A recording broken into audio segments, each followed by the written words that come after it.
You wake up disoriented, your head pounding against the unfamiliar hardness beneath it. The air smells wrong, thick with smoke, human sweat, and something rotten that clings to the back of your throat like a physical presence. As your eyes adjust, to the dim light filtering through a small window, you realize with a sickening jolt that you're not in your bed. You're not even in your century. The reed mat beneath you crackles as you sit up, your back aching from the unforgiving surface. Every vertebra protests as you move, already compressed from a single night on this primitive sleeping arrangement. Dust motes dance in the beam of harsh Mesopotamian sunlight cutting through the room, each particle visible in the thick, stagnant air. The light itself feels different, more intense, more immediate, carrying with it the promise of heat that will become unbearable within hours. Outside, you hear the rumble of cartwheels on stone, the bleating of goats, and voices shouting in, a language you've never heard but somehow understand, ancient Akkadian. The sounds layer upon each other in a cacophony of urban life unlike anything you've experienced. There's no hum of electricity, no distant drone of traffic, no familiar background noise of modern civilization. Instead, every sound is immediate, organic, human, or animal in origin. The realization crashes over you like a wave. You've awakened in Babylon, not the romanticized city of hanging gardens and golden spires that you've seen in movies, but the real Babylon, the beating heart of Mesopotamia around 1750 BCE during the reign of King Hammurabi. This is not the sanitized version of history, textbooks, but the living, breathing, suffering reality of ancient urban life. Your first instinct is to reach for your phone, to check the time, to somehow contact help. But there is no phone, there is no help, there is no modern world to return to. You are trapped in humanity's distant past with a body and mind utterly unprepared for the challenges that await. The room around you tells a story of poverty and survival. Mud brick walls bear the fingerprints of their makers, visible impressions, left by hands that shaped this shelter brick by brick. The ceiling consists of wooden beams, precious in this largely treeless land, covered with reed mats and sealed with more mud. Everything speaks of scarcity, of materials used and reused until they crumble. A sharp pain in your stomach reminds you that you haven't eaten, but the very concept of food has changed. There is no refrigerator humming in the corner, no pantry, stocked with preserved goods, no restaurant delivery available at the touch of a screen. Hunger here is not inconvenience but genuine threat, a daily battle that requires constant attention and effort. You're about to discover why modern humans, with all their expectations of comfort, hygiene, and personal freedom, would never survive here. Your education begins now, as a sharp command in Akkadian comes from outside your door. Someone expects you to be working already, and in ancient Babylon, failure to meet expectations often means brutal punishment or starvation. The sounds outside grow more insistent. Feet shuffle past your door, voices call to each other in urgent tones, and the rhythmic pounding of work has already begun. Dawn is not a gentle awakening here, but a harsh alarm signaling another day of survival. Every moment of daylight is precious. Every hour of physical capability must be utilized to its fullest potential. Welcome to your new reality. You have 7 days to survive in one of humanity's earliest great cities. The odds are not in your favor. In fact, they are monumentally against you. Your soft modern body, your expectation of safety and comfort, your reliance on technology and modern medicine, none of these will help you here. You are about to discover what it truly means to be human in its rawest, most fundamental form. Your home is a testament to humanity's ancient struggle against the elements, a small mud brick structure no larger than a modern bathroom stall. The dimensions are claustrophobic, perhaps 8 feet by 10 feet, with a ceiling so low that you must duck to avoid the wooden beams. Every inch of space serves multiple purposes out of absolute necessity. The walls, made of sun-dried clay mixed with chopped straw and animal dung, radiate the previous day's heat even as morning begins. The bricks themselves tell stories of their creation, finger marks where they were shaped, cracks where they've dried too quickly in the relentless sun, patches where repairs have been made with slightly different colored clay. These walls are not decoration but pure function.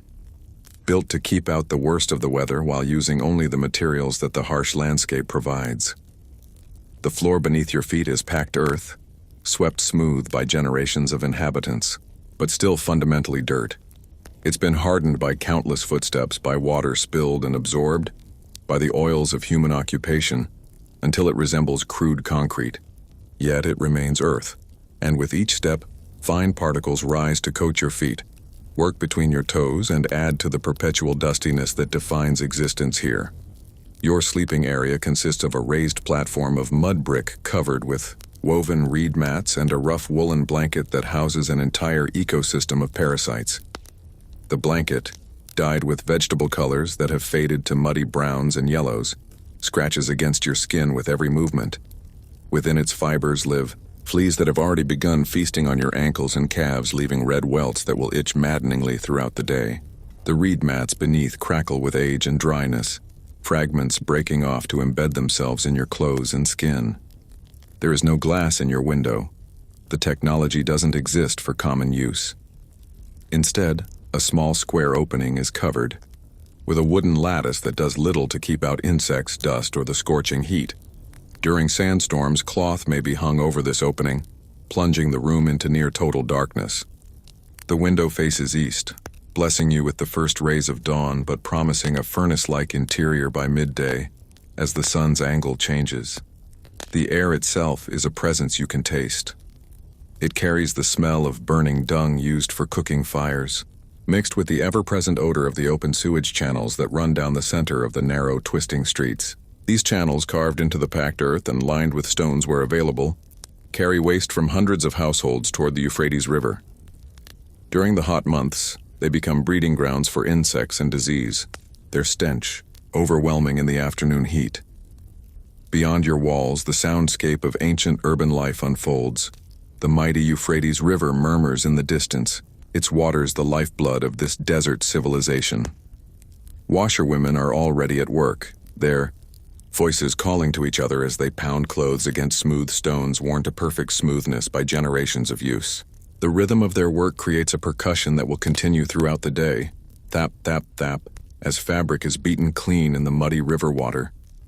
Merchants are beginning to move through the streets, their donkeys braying under heavy loads of goods brought from distant lands. These animals, essential to the city's economy, leave their own contributions to the aromatic complexity of Babylonian air.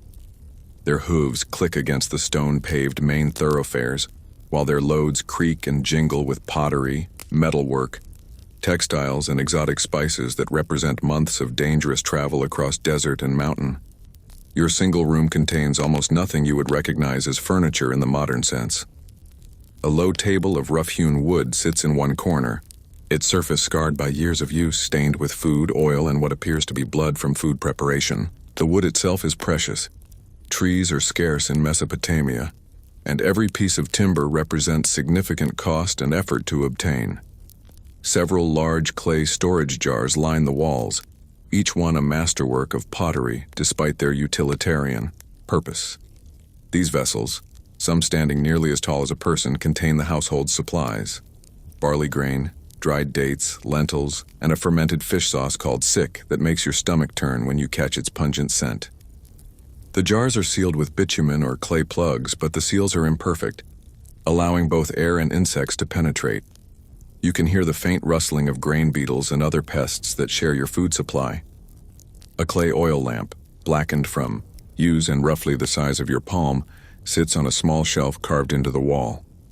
This simple device represents your only source of light after sunset, burning precious sesame oil that must be carefully rationed. The lamp's wick, made from twisted plant fibers, produces a smoky, flickering flame that provides barely enough illumination to move safely through the room. Oil is expensive, imported from regions where olives and sesame grow, making every hour of artificial light a luxury you'll learn to appreciate in entirely new ways. The walls themselves serve as storage, with niches carved into the mud brick, to hold smaller items: a few copper tools, clay bowls, a wooden comb with half its teeth missing, and small figurines of household gods that watch over the family's daily activities. These divine protectors, crudely carved but lovingly maintained, represent the spiritual dimension of every mundane activity. Water storage presents a constant challenge. Large clay vessels hold what precious clean water the household can afford. But even this clean water would horrify modern sensibilities. Drawn from the Euphrates or from shallow wells that tap the same water table as the city's waste, it's cloudy with sediment and alive with microorganisms that your modern immune system has never encountered. The morning chorus intensifies as the city awakens fully, donkeys braying under their loads, children crying from hunger or illness, merchants already beginning their sales pitches in the streets, the rhythmic pounding of metal workers shaping copper and bronze with stone hammers, and through it all the steady drone of flies everywhere, incessant, unavoidable. These insects thriving in the waste and decay of urban life will be your constant companions, landing on your food, your skin, your lips as you speak. This crowded, dirty, loud collection of mud structures is one of the most advanced cities on Earth in 1750 BCE. Over 50,000 people are crammed within its walls, making Babylon larger than London would be for another 2,500 years. The population density is staggering. Families packed into spaces barely large enough for a single modern person, with multiple generations sharing these tiny rooms. Yet by your standards, even the grandest palace in this metropolis would barely qualify as habitable. The king himself lives without running water, without electric light, without climate control. His advantages over you are measured in slightly better food, more clothing, and larger rooms, but he still sleeps on reed mats, still bathes infrequently, still shares his living space with insects and vermin. And you're not in a palace. You're in the lower city, where common laborers and artisans live stacked against one another in tiny cells just like yours. The heat is building already, promising another day of temperatures that will exceed 100 Degrees by midday. The mud brick, walls designed to provide some insulation, will soon radiate heat like ovens. There is no escape from it, no relief coming. Modern air conditioning is not merely absent. The very concept of artificially cooling air would be incomprehensible to the Babylonians around you. Your neighbors live mere feet away, separated by walls so thin that every conversation, every argument, every intimate moment becomes public knowledge. Privacy as you understand it simply doesn't exist. Families live, work, fight, love, and die in full view and hearing of everyone around them. The concept of personal space is foreign.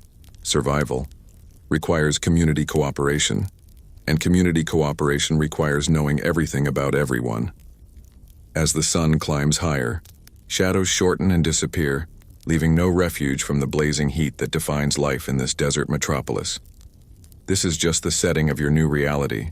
The true challenges, the hunger, the thirst, the disease, the violence, the backbreaking, labor, are yet to come.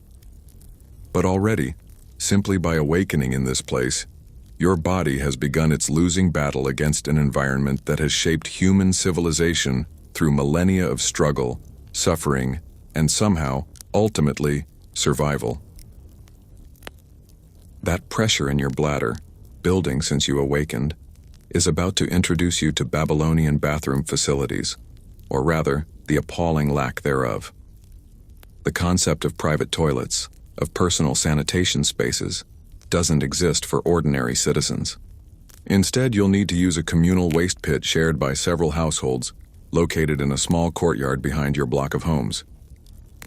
The journey to this facility is your first real venture into the Babylonian streetscape. Stepping outside your door, you're immediately struck by the narrowness of the lane. The passage between buildings is barely wide enough for two people to pass, creating a canyon of mud brick that traps heat and concentrates odors. The street beneath your feet is packed earth, mixed with generations of waste, food scraps, and debris that has been ground into the surface by countless bare feet and sandaled soles. The communal toilet area sits in a small courtyard surrounded by the back walls of several dwellings. The facility itself is simply a hole in the ground, perhaps 3 feet in diameter, surrounded by a low mud brick wall that provides minimal privacy. The hole descends into darkness, and from its depths rises a stench so overwhelming that your eyes immediately begin to water. This isn't merely the smell of human waste. It's the concentrated essence of generations of community elimination, fermented in the desert heat into something almost solid in its intensity. The walls around the pit are splattered with evidence of imperfect aim and projectile illness. Flies swarm so thickly around the opening that they form visible clouds, their buzzing creating a constant maddening drone. These aren't ordinary houseflies but bloated, disease-carrying insects that feast on the waste below before landing on food, skin, and lips throughout the community. Squatting over this primitive facility, you realize that the physical act of elimination has become a trial of endurance. The flies immediately investigate every exposed inch of your skin. The stench is so intense that breathing through your mouth brings the taste of sewage onto your tongue, while breathing through your nose triggers violent gagging reflexes. Your modern sensibilities rebel against every aspect of this experience. There is no toilet paper. The concept won't be invented for over 1,000 years. The wealthy might use wool or linen cloth, carefully saved and washed for reuse. But common citizens make do with smooth pottery shards, called pessoi, or more commonly, their left hand followed by water from a communal jar. This practice is why the left hand is considered unclean throughout Mesopotamian society, used only for hygiene purposes and never for eating, greeting, or handling objects of importance. The water jar beside the waste pit contains liquid that would horrify modern hygienists. Drawn from the same sources as drinking water, it's been contaminated by hundreds of unwashed hands. The water itself is cloudy with suspended particles, and its surface often shows a thin film of oil and floating debris. Yet this contaminated water represents your only means of cleaning yourself after elimination. Women face additional challenges during menstruation. Babylonian culture considers menstruating women ritually unclean, requiring them to isolate themselves during their cycles. Menstrual cloths, when available, consist of rough linen or wool rags that chafe and bind uncomfortably. These cloths must be washed and reused repeatedly, as replacing them is economically impossible for most families. The washing process, conducted in the same river water used for drinking and cooking, spreads contamination throughout the community's water supply. Back in your living space, the concept of a morning wash takes on entirely different meaning. Bathing, as you understand it, is a luxury that happens perhaps once every few weeks for common Babylonians. Water is too precious for daily full-body washing, and the labor required to heat large quantities of water makes regular bathing economically impossible. Instead, you'll make do with a quick wipe-down using a damp cloth and a small amount of water from your household jar. The cloth itself is rough woven linen or wool, scratchy against your skin and ineffective at removing the accumulated layers of sweat, dust, and grime. As you clean yourself, you discover that your skin has already begun to develop a coating of desert dust mixed with perspiration that forms a gritty paste in your body's creases and folds. Babylonian soap exists but bears no resemblance to modern cleansing products. Made from animal fats mixed with wood ash, it creates a harsh alkaline mixture that strips oils from the skin while leaving a residue that never quite rinses away completely. The soap burns in small cuts and abrasions, leaving your skin feeling raw and oversensitive. Your teeth present their own hygiene challenge.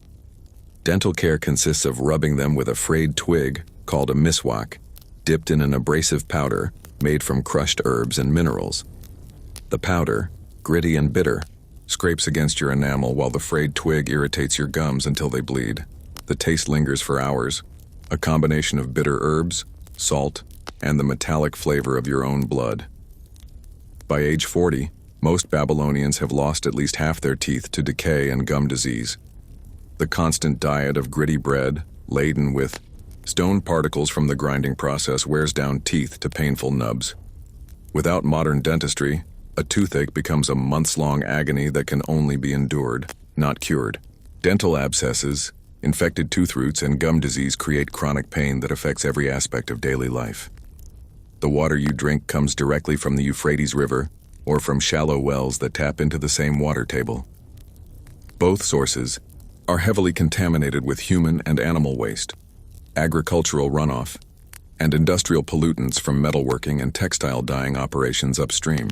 The water appears cloudy even after settling, and its taste carries notes of mud, vegetation, and something indefinably organic that coats your throat. Within days of drinking this water, your intestines begin hosting a collection of parasites that would fascinate modern microbiologists. Roundworms, tapeworms, and various protozoa establish colonies in your digestive tract, competing with your body for nutrients and causing chronic abdominal pain, diarrhea, and dangerous weight loss. These parasites are so common that they're considered a normal part of human existence. Everyone from king to commoner hosts these unwelcome residents. Your skin itches constantly from lice and fleas that infest your clothing and bedding. These parasites have evolved alongside humans for millennia, perfectly adapted to life in the warm creases of human bodies. Head lice grip your hair with claws designed for just this purpose, while body lice hide in the seams of your clothing during the day, emerging at night to feed on your blood. The bites become infected from scratching with dirty fingernails, creating festering sores that attract flies during the day and provide entry points for more serious infections. Body lice are particularly dangerous as carriers of typhus and other epidemic diseases that periodically sweep through the crowded city, killing thousands. Children's heads are often shaved completely as a practical necessity rather than a style choice. The alternative, hair so infested with lice that the insects are visible crawling across the scalp, represents a level of parasite load that can cause anemia and illness in young victims.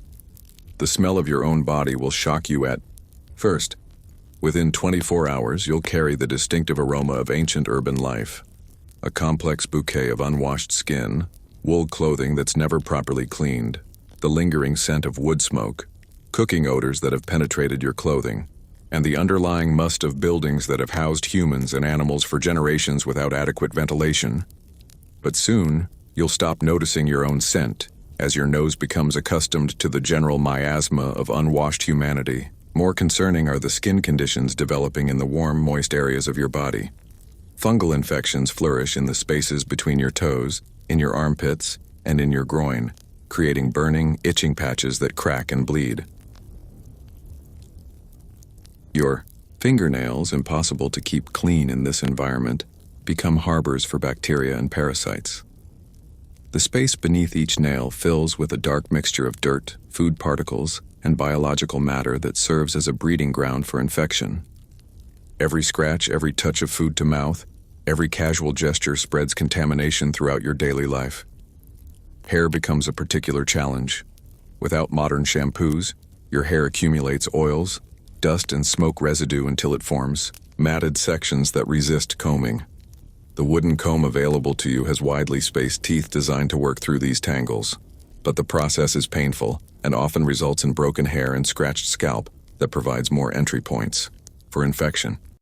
In Babylon, the line between clean and filthy is barely distinguishable by modern standards. Even the wealthiest noble, with access to the finest soaps and cleanest water available, would be considered repulsively unhygienic by contemporary measures. For ordinary citizens like you, the constant battle against dirt, parasites, and infection is one you're destined to lose from the very first day. The psychological impact of this degraded hygiene compounds the physical discomfort. Your modern brain, conditioned to associate cleanliness with health and social acceptance, rebels against your body's deteriorating condition. The shame and disgust you feel at your own state become additional sources of stress in a life already overwhelmed by physical challenges. Yet around you, the other inhabitants of Babylon accept these conditions as the natural state of human existence. They've never known anything else, never experienced the feeling of truly clean skin or fresh-smelling hair. Their expectations are calibrated to a reality where personal cleanliness is measured in relative rather than absolute terms, slightly less dirty rather than actually clean.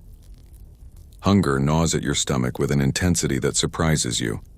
This isn't the mild inconvenience of skipping breakfast that you might experience in modern life, but a genuine, physical demand that affects your ability to think clearly. Your body, accustomed to regular meals and constant snacking, sends increasingly urgent signals that food must be found and consumed immediately. Breakfast in ancient Babylon isn't the most important meal of the day. It barely exists at all for common citizens. You'll break your fast with whatever remains from the previous day's provisions. Perhaps a piece of barley flatbread that's become hard as stone overnight, dipped in sesame oil that's gone slightly rancid in the heat, and a handful of dates if you're fortunate enough to afford such luxury. The bread bears no resemblance to anything you've ever eaten. Dense and heavy, it's made from coarsely ground barley that includes generous amounts of grit. Actual stone particles from the grinding process that crunch between your teeth and gradually wear down the enamel. The texture is rough and dry, requiring significant amounts of liquid to swallow, and often contains visible insects that were milled along with the grain. Weevils, grain beetles, and their larvae add protein to the diet, though their presence is accepted as inevitable rather than welcome. The oil used for dipping and cooking is pressed from sesame seeds, creating a product with a distinctive nutty flavor that quickly becomes overpowering. Rancidity is common in the heat, giving the oil a sharp, unpleasant taste that burns the back of your throat. This oil represents a significant portion of your daily caloric intake, as fats are precious in a diet otherwise dominated by grain and vegetables. Water is precious and often unsafe, so your primary source of hydration comes from beer. But this isn't beer as you know it. Babylonian beer is thick, porridge-like, with far less alcohol content than modern brews, but filled with floating bits of grain, herbs, and sometimes visible fermentation debris. It's served at ambient temperature, which in Babylon means uncomfortably warm in clay cups that are never properly sterilized. This beer serves as your water, your soda, your coffee, and your vitamin supplement, all in one cloudy, sour-tasting liquid. The fermentation process, while killing some harmful bacteria, introduces others, and the brewing conditions ensure that every batch contains its own unique collection of microorganisms. Children as young as 5 consume this beer daily, as it's often safer than the available water supplies. The brewing process itself takes place in individual households or small neighborhood cooperatives. Barley is partially cooked, then allowed to ferment with wild yeasts and bacteria present in the environment. The result is a drink with inconsistent alcohol content, unpredictable flavor, and variable safety. Some batches cause mild intoxication, others cause stomach distress, and occasionally, bad batches cause serious illness or death. The main meal arrives at midday when the brutal sun forces all but the most desperate laborers to seek shade. For most Babylonians, this consists of more barley bread accompanied by onions, raw, cooked, or pickled in salt brine, and perhaps a thin stew made from lentils or chickpeas when available. The onions are strong and sharp, their pungent oils, burning your sinuses and bringing tears to your eyes. But they're also one of the few vegetables available year-round, stored in the household's clay jars where they slowly dry and concentrate their flavors. Garlic and leeks add variety to this limited selection, their sharp scents permanently lingering on your breath and seeping from your pores, creating a personal aroma that mixes with your unwashed skin. The lentil stew, when you're fortunate enough to have it, provides essential protein but challenges your digestive system with its rough texture and high fiber content. The lentils are often partially cooked, creating a mixture that's part soup, part mush, seasoned with whatever herbs and spices the household can afford. Salt, extracted from desert deposits or traded from coastal regions, is precious enough that it's used sparingly. Meat represents a luxury that common citizens might taste once a month if they're fortunate. When available, it's usually tough, stringy goat or mutton from animals that have worked their entire lives and are slaughtered only when they become too old or sick for labor. The meat is heavily seasoned with herbs and spices, not for flavor enhancement, but to mask the taste of incipient spoilage in the intense heat. The butchering process, conducted in the street or courtyard outside your dwelling, attracts clouds of flies within minutes. Without refrigeration, meat must be cooked and consumed immediately or preserved through salting, smoking, or drying, processes that change its texture and flavor dramatically. Preserved meat becomes leathery and intensely salty, requiring soaking before consumption and providing little resemblance to fresh meat. The wealthy eat better, with access to fish from the Euphrates, fowl from the reed marshes, and occasional beef from cattle raised in more fertile regions. But even their diet would appall a modern nutritionist. Everything requires heavy preservation in the relentless heat, resulting in foods that are heavily salted, fermented, or dried beyond easy recognition. Fish, when available, comes from the muddy waters of the Euphrates and its irrigation channels. These fish taste strongly of their environment, muddy, weedy, with undertones of the sewage and agricultural runoff that contaminate their habitat. The fish are often preserved in salt or fermented into pungent sauces that serve as flavoring agents for other foods. A particularly challenging aspect of Babylonian cuisine is saikyu, a fermented fish sauce that seasons many dishes. This condiment, made from fish entrails and salt left to decompose in the sun, creates an overpowering smell that makes your eyes water the first time you encounter it. The taste is intensely salty and fishy, with complex undertones of fermentation that coat your tongue and linger for hours. Fresh vegetables exist but are seasonal and often cooked until completely unrecognizable to extend their usability. Onions, garlic, and leeks dominate the available selection, supplemented by occasional turnips, beets, or leafy greens when in season. These vegetables, grown in irrigated plots using water mixed with human waste as fertilizer, carry their own risks of parasitic infection. Cooking methods are limited and challenging. Your household fire burns dried animal dung mixed with straw, creating a smoky, acrid flame that imparts its own flavors to everything cooked over it. The fuel burns unevenly and requires constant attention to maintain proper cooking temperature. Smoke fills your living space, irritating your eyes and lungs while depositing soot on every surface.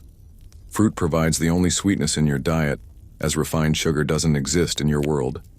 Dates are the most common fruit, providing concentrated energy and essential nutrients. But their intense sweetness can overwhelm palates accustomed to the bland, starchy diet that dominates Babylonian cuisine. Pomegranates and figs appear seasonally, treated as precious delicacies rather than routine snacks. Honey, gathered from wild bees at considerable risk, represents the ultimate luxury sweetener. A small jar of honey might cost several days' wages for a common laborer, making it accessible only for special occasions or religious ceremonies.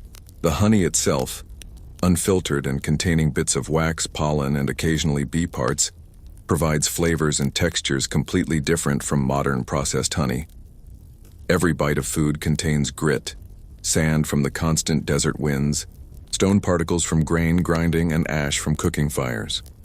Your jaw muscles ache by evening from the constant work of chewing tough, fibrous foods.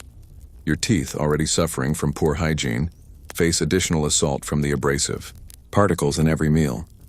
Food poisoning represents a regular hazard rather than an exceptional event. Without adequate preservation methods, spoilage begins within hours of preparation. Dairy products, when available, sour quickly in the heat. Meat develops bacterial growth that can cause severe illness or death. Even grain stores, if they become damp, can develop toxic molds that cause hallucinations, seizures, and death. The evening meal typically consists of leftovers from midday, if any remain, or simply more bread and onions. Hunger is your constant companion, not the mild hunger of delayed meals, but the gnawing, debilitating hunger of insufficient calories. Your body begins breaking down its own muscle tissue to maintain energy, leaving you weakened and more susceptible to illness. Storage of food presents constant challenges. Clay jars, while effective barriers against larger pests, cannot prevent insect infiltration. Grain weevils, flour beetles, and other stored product pests establish permanent colonies in your food supplies. You learn to accept their presence, picking out the larger insects while consuming the smaller ones as unavoidable protein supplements. Seasonal variations dramatically affect food availability and quality. During good harvest years, food is merely scarce rather than completely inadequate. During poor years, whether due to flooding, drought, or warfare, famine stalks the population with medieval efficiency. A single failed harvest can deplete stored reserves, forcing families to choose between starvation and selling themselves into slavery for food. The social aspects of eating create additional stresses.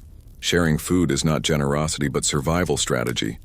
Families and neighborhoods must cooperate to maximize resources and minimize waste.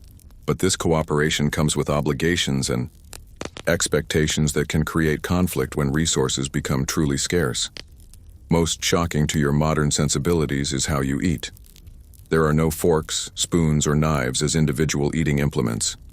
You eat with your right hand exclusively, scooping stews with pieces of bread or simply with your fingers. Shared bowls mean that multiple people dip their unwashed hands into the same food, spreading illness throughout the community. Dining etiquette, despite the primitive conditions, follows strict social rules. Using your left hand for food represents a severe taboo that could result in social ostracism. Refusing offered food, no matter how unappetizing, constitutes a grave insult that might lead to violence. Showing disgust at what might be someone's carefully prepared meal could end in physical retaliation. The psychological impact of this diet compounds its physical effects. Your modern brain, accustomed to food abundance and variety, struggles to accept the monotony and inadequacy of Babylonian cuisine. The constant hunger, combined with unfamiliar flavors and textures, creates a state of nutritional stress that affects your ability to think clearly and make good decisions. By the end of your second day, your stomach churns with unfamiliar bacteria from contaminated food and water. Your throat burns from coarse bread and strong spices. True hunger, the gnawing, desperate sensation of insufficient calories, begins to dominate your consciousness as your body demands more energy than this subsistence diet can provide. Your modern metabolism, accustomed to regular meals and constant snacking, rebels against the reality of genuine scarcity that defines daily life in ancient Babylon. The bundle of clothing at the foot of your sleeping mat represents your entire wardrobe, a concept that would be laughable if it weren't so sobering. For a common Babylonian, clothing represents not fashion or self-expression, but purely functional protection against the elements, and even that protection is minimal by any reasonable standard. Your basic garment is a simple tunic made of coarse wool, or, if you're of slightly higher status, rough linen. The fabric itself tells the story of its production, spun by hand on primitive spindles, woven on simple looms, and dyed with vegetable colors that have faded to muddy browns, yellows, and occasional blues. The weaving process, done entirely by hand, creates an irregular texture with thick and thin sections, dropped threads, and uneven edges that create constant pressure points against your skin. The wool retains its lanolin, the natural sheep oil that never completely washes out, giving your clothing a perpetual animal smell that mingles with your own developing body odor. This lanolin, while providing some water resistance, also attracts dirt and traps other odors, creating a complex aromatic signature that becomes your constant companion. The spinning and weaving processes, done entirely by hand, using tools that would have been familiar to humans thousands of years earlier, result in fabric that's far heavier and more irregular than anything you've ever worn. Individual threads vary dramatically in thickness, creating a surface that alternately bunches and stretches as you move. The heavier sections create pressure points that chafe against your skin, while the thinner areas are prone to tearing under stress. Seams represent particular challenges, sewn with sinew or plant fiber thread using bone or bronze needles. They create crude connections that frequently come apart under the stresses of daily wear. The thread itself, lacking the uniformity of modern materials, creates irregular tensions that cause garments to pull and bind in unexpected ways. Repair is constant. Every evening brings the need to restitch open seams or patch tears that developed during the day's activities. There are no elastic waistbands, no zippers, no buttons, as you understand them. Your tunic is held together with simple ties made from twisted plant fibers or leather strips, or secured with crude wooden or bone pins that frequently come loose, requiring constant adjustment and attention. The pins themselves, carved from available materials, have rough surfaces that snag on fabric and skin alike. Undergarments, as you understand them, simply don't exist. The concept of specialized clothing worn beneath outer garments is foreign to Babylonian culture. Your tunic is worn directly against your skin, absorbing all the sweat, oils, and odors that your body produces throughout the day. The rough fabric chafes against sensitive skin, creating raw patches that become infected from the constant moisture and friction. The concept of sleepwear is similarly foreign. You wear the same garment day and night until it literally falls apart or becomes too filthy even by Babylonian standards. Sleep brings no relief from the scratchy, binding fabric that has molded itself to your body through hours of wear, taking on the shape of your movements and the stains of your activities. Your feet face their own particular torments. Simple leather sandals, secured with thongs that cut into your ankles as you walk, provide minimal protection against the burning stone and packed earth of Babylonian streets. The leather, poorly tanned using methods that leave it stiff and prone to cracking, provides uneven support that creates pressure points and blisters with every step. The tanning process itself, using animal urine, tree bark, and other organic materials, leaves the leather with a distinctive smell that mingles with the heat of your feet to create an aroma that intensifies throughout the day. During the rainy season, the inadequately treated leather absorbs water and becomes soft and slippery, while in dry weather, it cracks and splits, allowing stones and debris to penetrate and injure your feet. Many common laborers cannot afford even these crude sandals, going barefoot throughout their lives. Their soles hardened like horn after years of walking on hot earth, stone, and debris, become so thick and calloused that they can walk across surfaces that would cripple modern feet. Yet even these hardened soles are vulnerable to cuts, thorns, and infections that can disable or kill. For women, clothing carries additional burdens and restrictions. A longer tunic reaching the ankles provides modesty, but also traps heat and restricts movement during physical labor. A shawl or head covering may be required when venturing outside the home, adding another layer of fabric in the already oppressive heat. These garments, while fulfilling social expectations, create additional surfaces for absorbing sweat, dust, and odors. The social significance of clothing cannot be understated in Babylonian society. Your garment immediately identifies your status, profession, and even ethnicity to everyone who sees you. Wearing the wrong color, style, or quality of fabric can result in severe punishment, as certain materials and designs are strictly reserved for specific social classes. The elaborate sumptuary laws of Mesopotamia govern not just what you can wear, but how it can be decorated, what colors are permitted, and even how it should be arranged on your body. Slaves and the lowest workers wear shorter, rougher tunics that provide minimal coverage and protection, marking their status while ensuring their discomfort.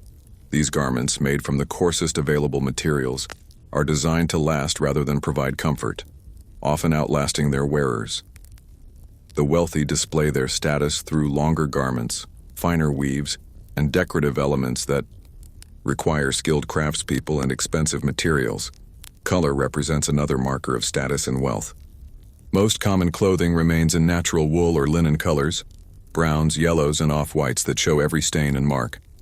Dyed clothing requires expensive pigments and specialized knowledge, making colored garments luxuries that immediately identify their wearers as people of means. The bright blues from lapis lazuli, reds from expensive minerals, or purples from rare shells are reserved for the wealthy and powerful. Fashion, as you understand it, doesn't exist. Clothing styles remain essentially unchanged for generations, passed down from parent to child along with the actual garments themselves. Innovation in clothing design is unnecessary and potentially dangerous. Wearing unfamiliar styles might mark you as foreign, suspicious, or above your proper station. Your wardrobe consists of at most 2 garments, one to wear while the other is being cleaned or repaired. Many Babylonians possess only a single tunic, sleeping naked when it requires washing. This creates a cycle where clothing is never truly clean, as it must be worn immediately after washing before it has properly dried, and the washing process itself is inadequate by any modern standard. Washing clothes represents a major undertaking that occurs perhaps weekly at best. The process requires carrying your garments to the Euphrates River, where they're beaten against stones worn smooth by generations of washerwomen. The water itself, muddy and contaminated with upstream waste, provides questionable cleaning power. Harsh lye soap, made from animal fat and wood ash, damages fabric fibers while never quite removing the accumulated stains and odors. The washing process is public and social, with women gathering at designated areas along the riverbank to clean their families' clothing while exchanging news and gossip. But it's also backbreaking labor, hauling wet, heavy fabric up and down riverbanks, scrubbing against rough stones, and wringing out water with bare hands that become cracked and bleeding from the harsh soap and rough treatment. Drying presents. Its challenges. Clothes must be spread on rocks, bushes, or crude wooden frames to dry in the sun and wind. However, the same conditions that dry the fabric also deposit more dust and debris. At the same time, insects use the drying clothes as resting places, leaving behind their own contributions to the cleanliness effort. Your clothing becomes home to a thriving ecosystem of parasites that would fascinate an entomologist. Lice and fleas establish permanent colonies in the seams and folds, emerging at night to feast on your blood. These insects are perfectly adapted to life in human clothing, with claws designed to grip fabric fibers and reproductive cycles timed to the rhythm of human life. Body lice, in particular, represent a serious health threat beyond their immediate discomfort. These insects, living in clothing seams during the day and feeding on human blood at night, serve as vectors for typhus, trench fever, and other diseases that periodically sweep through crowded urban populations. The constant scratching they provoke creates open wounds that become infected, leading to serious skin conditions that can disable or kill. The psychological impact of your clothing situation compounds the physical discomfort. Your modern brain, conditioned to associate fresh, clean clothing with dignity and social acceptance, rebels against the reality of wearing the same rough, dirty, smelly garment day after day. The shame and disgust you feel at your own appearance become additional sources of stress in an already overwhelming situation. Most shocking to your modern sensibility is how quickly you begin to adapt to these conditions. Within days, you stop noticing the constant itch of parasites, the rough texture of unwashed wool, the smell that emanates from your clothing. Your standards of acceptability adjust to match your circumstances, just as they have for thousands of Babylonians around you. The relationship between clothing and season in this desert climate creates additional challenges. During the brief winter months, your single tunic provides inadequate warmth during cold nights, forcing you to huddle close to other family members for shared body heat. A rough wool cloak might be available if you're fortunate, but this represents a significant investment that many families cannot afford. Summer brings the opposite problem. Your heavy wool tunic becomes a furnace that traps heat and moisture against your skin. The fabric, designed for durability rather than comfort, provides no breathability or cooling effect. Instead, it creates a microenvironment of trapped heat and humidity that promotes rashes, fungal infections, and heat exhaustion. Repairs to clothing become a constant occupation during evening hours. Needle and thread, precious items in themselves, are used to patch tears, reinforce seams, and extend the life of garments that must last for years. These repairs, visible as patches of different colored fabric or crude stitching, become part of the garment's character and the wearer's social signature. The mending process reveals the ingenuity born of necessity. Scraps of leather patch holes in fabric. Plant fibers substitute for thread when nothing else is available. Old garments are carefully disassembled to provide repair material for newer ones, creating a continuous cycle of reuse that wastes nothing but also ensures that nothing is ever truly new or clean. By the third day of your Babylonian existence, your skin shows the marks of constant friction from rough fabric. Rashes develop where seams rub against your body. The combination of unwashed wool, trapped sweat, and your own changing body chemistry creates an aroma that would clear a modern room but goes unnoticed in a society where everyone carries similar scents.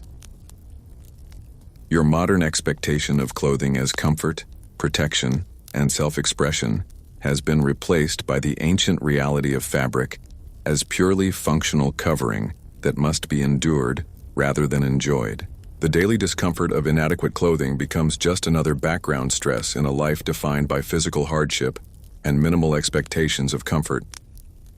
Yet around you, people work, love, celebrate, and live full human lives while wearing these same rough, uncomfortable, parasite-infested garments. They've never known the feeling of soft, clean fabric against their skin, never experienced the luxury of changing clothes daily, never expected clothing to be anything more than basic protection against the elements. Their relationship with their bodies and their comfort is calibrated to a reality where physical discomfort is the baseline of human experience. The hammering on your door begins before dawn, accompanied by harsh shouts in Akkadian that need no translation. Your workday has begun, and delay means punishment or dismissal. In Babylon, the concept of a leisurely morning routine of choosing when to begin your day is as foreign as the idea of retirement or vacation. You work from first light until darkness makes labor impossible, with only the crushing midday heat forcing a brief, sweltering respite. The narrow streets fill quickly with workers heading to their assigned tasks. The sound of bare feet and crude sandals on packed earth creates a rhythmic shuffling that mingles with the calls of overseers, the braying of donkeys, and the general din of a city where survival depends on constant, back-breaking labor. Everyone moves with the urgency of people who understand that insufficient work means insufficient food. For most Babylonians, work means physical labor that would destroy modern bodies within weeks. If you're fortunate enough to be assigned to a skilled craft, you might spend your days as a potter, bent over a wheel for 12 hours while your spine compresses and deforms with each passing year. Your hands, constantly working with wet clay mixed with sand and grit, develop permanent calluses that crack and bleed, while your back curves into the hunched posture that marks veteran craftsmen. Pottery work seems deceptively simple until you attempt it with Bronze Age tools and techniques. The potter's wheel, turned by foot power, requires constant attention to maintain speed and balance. The clay itself, dug from riverbanks and mixed with straw and sand for strength, responds differently than modern clay, requiring techniques learned through years of painful experience. A single mistake ruins hours of work, representing lost income that might mean going hungry. The kiln fires, fed with precious fuel and requiring careful temperature control, represent another source of constant stress. Too little heat leaves pottery fragile and useless. Too much heat cracks or explodes the vessels, destroying days of work in minutes. The firing process fills workshops with smoke and intense heat that makes breathing difficult and leaves workers dizzy and nauseated. Metalworking presents even greater hazards. Bronze Age smiths work with copper and tin alloys using techniques that expose them to metal fumes, extreme heat, and constant danger of severe burns. The forges, built of mud brick and fired with charcoal made from precious wood, create working conditions that would violate every modern safety regulation. The physical demands of metalworking destroy bodies with methodical efficiency. Hammering bronze and copper creates repetitive stress injuries that cripple hands and arms. The constant heat of forges leads to dehydration and heat stroke. Metal fumes cause respiratory problems that worsen with every year of exposure. Many metalworkers develop a characteristic cough that progresses to respiratory failure and death before age 40. Weaving, considered women's work, creates its own catalog of physical damage. The looms, constructed of wood and requiring constant tension adjustments, demand precise hand movements repeated thousands of times daily. Weavers develop arthritis in their fingers and wrists, often losing fine motor control by their 30s. The close work, performed in dim light to preserve expensive oil, causes progressive vision loss that leaves many weavers nearly blind by middle age. The thread itself, spun from flax or wool using primitive spindles, requires such fine motor control that children begin training before age 10 to develop the necessary skills. The spinning process, demanding hours of repetitive motion, creates repetitive stress injuries in young people who will spend their entire lives performing these same movements. More likely, however, you're among the majority who labor in agriculture or construction, work that breaks bodies with brutal efficiency. Fieldwork during Babylonian summers means bending for hours under a sun that reaches temperatures exceeding 120 degrees in direct sunlight. The irrigation channels that make Mesopotamian agriculture possible require constant maintenance involving back-breaking labor of digging, carrying earth and hauling water in clay vessels that weigh more than modern humans are conditioned to lift. The agricultural tools available would be recognizable to humans from thousands of years earlier: wooden plows pulled by oxen, bronze-bladed hoes and sickles, woven baskets for carrying grain.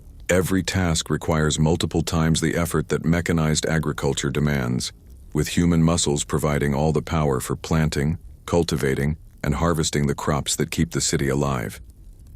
Harvesting grain in the Mesopotamian heat represents a particular form of torture. Workers bend at the waist for hours, cutting grain stalks with bronze sickles while the reflected heat from the earth adds to the sun's direct assault. The grain dust, stirred up by cutting and gathering, fills the air with particles that coat lungs and create respiratory problems that worsen with each harvest season.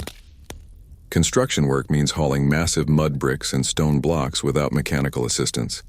Your body serves as the only available heavy machinery, carrying loads that compress your spine and stress your joints beyond their design limits. The bricks themselves, made from mud mixed with straw and dried in the sun, weigh far more than modern construction materials while providing less structural strength. Building projects in Babylon require thousands of workers moving millions of bricks by hand. Ramps made of packed earth allow workers to carry materials to upper levels, but these ramps are steep and treacherous, especially when wet with rain or slick with mud. Falls are common and often fatal, while the constant carrying of heavy loads causes hernias, joint damage, and spinal injuries that disable workers in their prime years. The pace of construction work is relentless. Overseers, often slaves themselves but elevated to supervisory positions, drive workers with whips and threats of dismissal. Rest breaks are minimal and grudgingly allowed only when productivity drops so low that continued work becomes counterproductive. Water breaks, when permitted, involve drinking from communal vessels that spread disease throughout the workforce. Scribes and priests, while sparing their bodies some of the physical destruction of manual labor, face their own occupational hazards. The training required to master hundreds of cuneiform signs takes years of memorization and practice that begins in childhood. Students who fail to master the complex writing system face relegation to manual labor, creating intense pressure that drives many to mental breakdown. The physical act of writing on clay tablets using reed styluses creates repetitive stress injuries in fingers and wrists. Scribes develop a characteristic claw-like deformity in their writing hands from years of gripping styluses and pressing them into resistant clay. The posture required for tablet writing, hunched over small clay surfaces, creates spinal problems and chronic neck pain. The political dangers of literacy add psychological stress to physical hardship. Scribes often become repositories of sensitive information about taxes, debts, land ownership, and political relationships. This knowledge makes them valuable, but also dangerous. A scribe who knows too much might find himself silenced permanently to protect his employer's interests. Social mobility through the craft guilds provides the only hope of escaping the most brutal forms of physical labor. But guild membership is closely guarded and usually hereditary. Your father's profession almost certainly determines your profession, with guild secrets carefully protected and passed only from parent to child. Outsiders seeking to learn skilled trades face hostility, exclusion, and sometimes violence from established workers protecting their economic interests. Payment for labor often comes in the form of rations rather than currency. A day's work might earn a measure of barley, a ration of oil, or a jar of beer, commodities that must be consumed quickly before spoilage in the heat. This system makes saving for the future nearly impossible, as most workers live perpetually on the edge of subsistence with no buffer against illness, injury, or economic disruption. The concept of workers' rights or labor protections doesn't exist. Employers can terminate workers without notice or cause, reduce rations based on productivity, or impose physical punishment for perceived laziness or insubordination. Injury on the job is common and often means immediate dismissal, as disabled workers cannot maintain productivity levels that justify their rations. Debt represents a constant specter haunting all levels of Babylonian society. A bad harvest, unexpected, medical expenses, or new tax assessments can force workers to borrow at interest rates of 20–30% annually. Inability to repay these loans might result in debt slavery, selling yourself or family members into bondage until the debt is cleared, a process that sometimes takes generations. Rest days are rare and usually coincide with religious festivals that require participation rather than relaxation. The concept of a weekend doesn't exist in Babylonian labor culture. Workers labor every day that weather and health permit, pausing only for religious observances that cannot be ignored without risking divine punishment. For women, the workday extends far beyond their assigned labor. After returning from fields, workshops, or textile work, they face household responsibilities that constitute a second full-time job. Children must be cared for, meals prepared from basic ingredients, clothing washed and repaired, water hauled from public wells, and fires maintained for cooking and warmth. Female workers in textile production face particular challenges. The Work requires fine motor control and close attention to detail, often performed in dim conditions to conserve expensive lamp oil. Many develop severe vision problems by their 20s, while the repetitive motions of spinning and weaving create arthritis and joint problems that make later life particularly painful. Children begin contributing to family labor as soon as they can perform useful tasks, usually around age 5 or 6. Their small size makes them valuable for certain types of work: cleaning equipment, sorting materials, and performing detailed tasks that adult hands find difficult. Child mortality rates are so high that emotional attachment must be balanced. With practical expectations, nearly half of all children will not reach working age. The psychological toll of this constant labor compounds its physical effects. Modern concepts of work-life balance, personal fulfillment through career choice, or labor as self-expression are completely foreign to Babylonian workers. Work is survival, nothing more. The goal is not satisfaction or achievement, but simply earning enough to eat another day. By sunset of your first full day of Babylonian labor, every muscle in your body screams in protest. Your modern frame, accustomed to ergonomic workstations and limited physical demands, rebels against the repetitive strains and loads it must bear. Blisters form and burst on your hands, only to callus over and form new blisters on top of the hardened skin. The return home brings no relief, only different forms of work. Food must be prepared, clothing and equipment maintained, and preparations made for the next day's labor. Sleep, when it finally comes, is the brief unconsciousness of physical exhaustion rather than restorative rest. Your body gets just enough time to partially recover before the cycle begins again.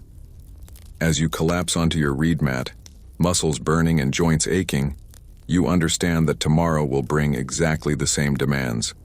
There is no prospect of promotion, vacation, or retirement.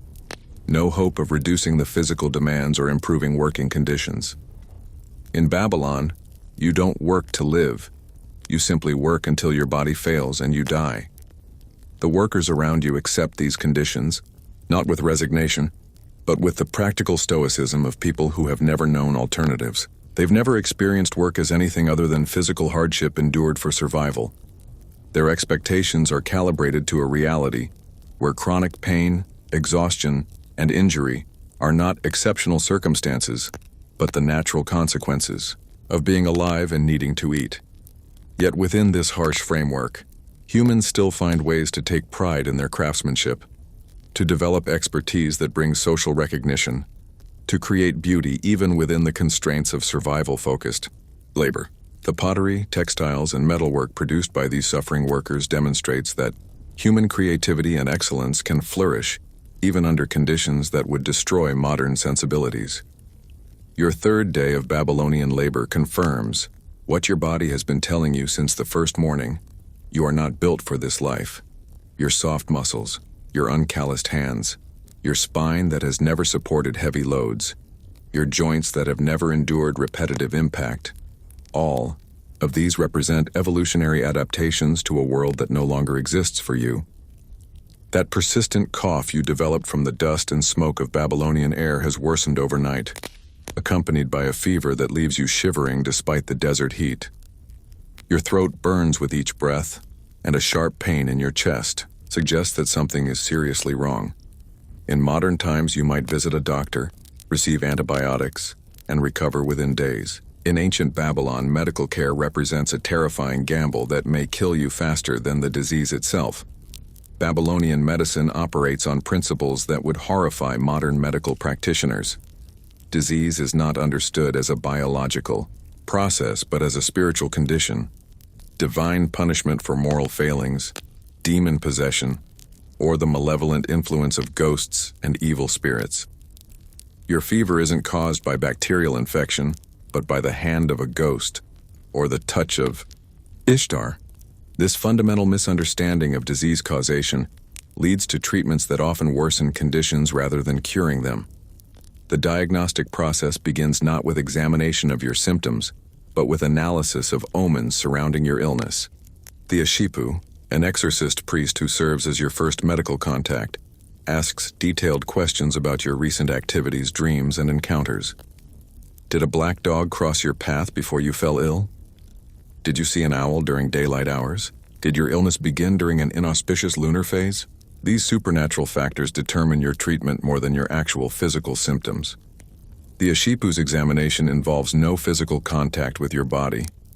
Instead, he observes your behavior, listens to your voice, and examines objects in your vicinity for signs of spiritual contamination.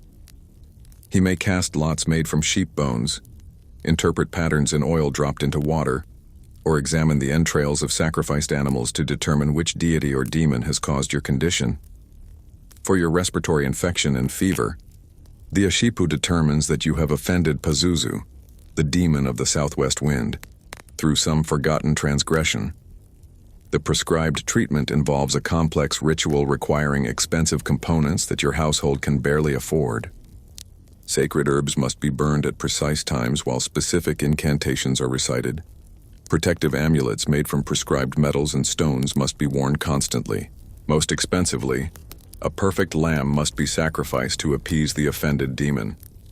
If your condition persists or worsens despite these spiritual interventions, you might be referred to an Asu, a practical healer who uses physical treatments alongside magical ones. However, the boundary between medicine and magic remains indistinct even at this level of care. The Asu combines genuine medical knowledge with supernatural practices in ways that make it impossible to separate effective treatments from dangerous superstitions.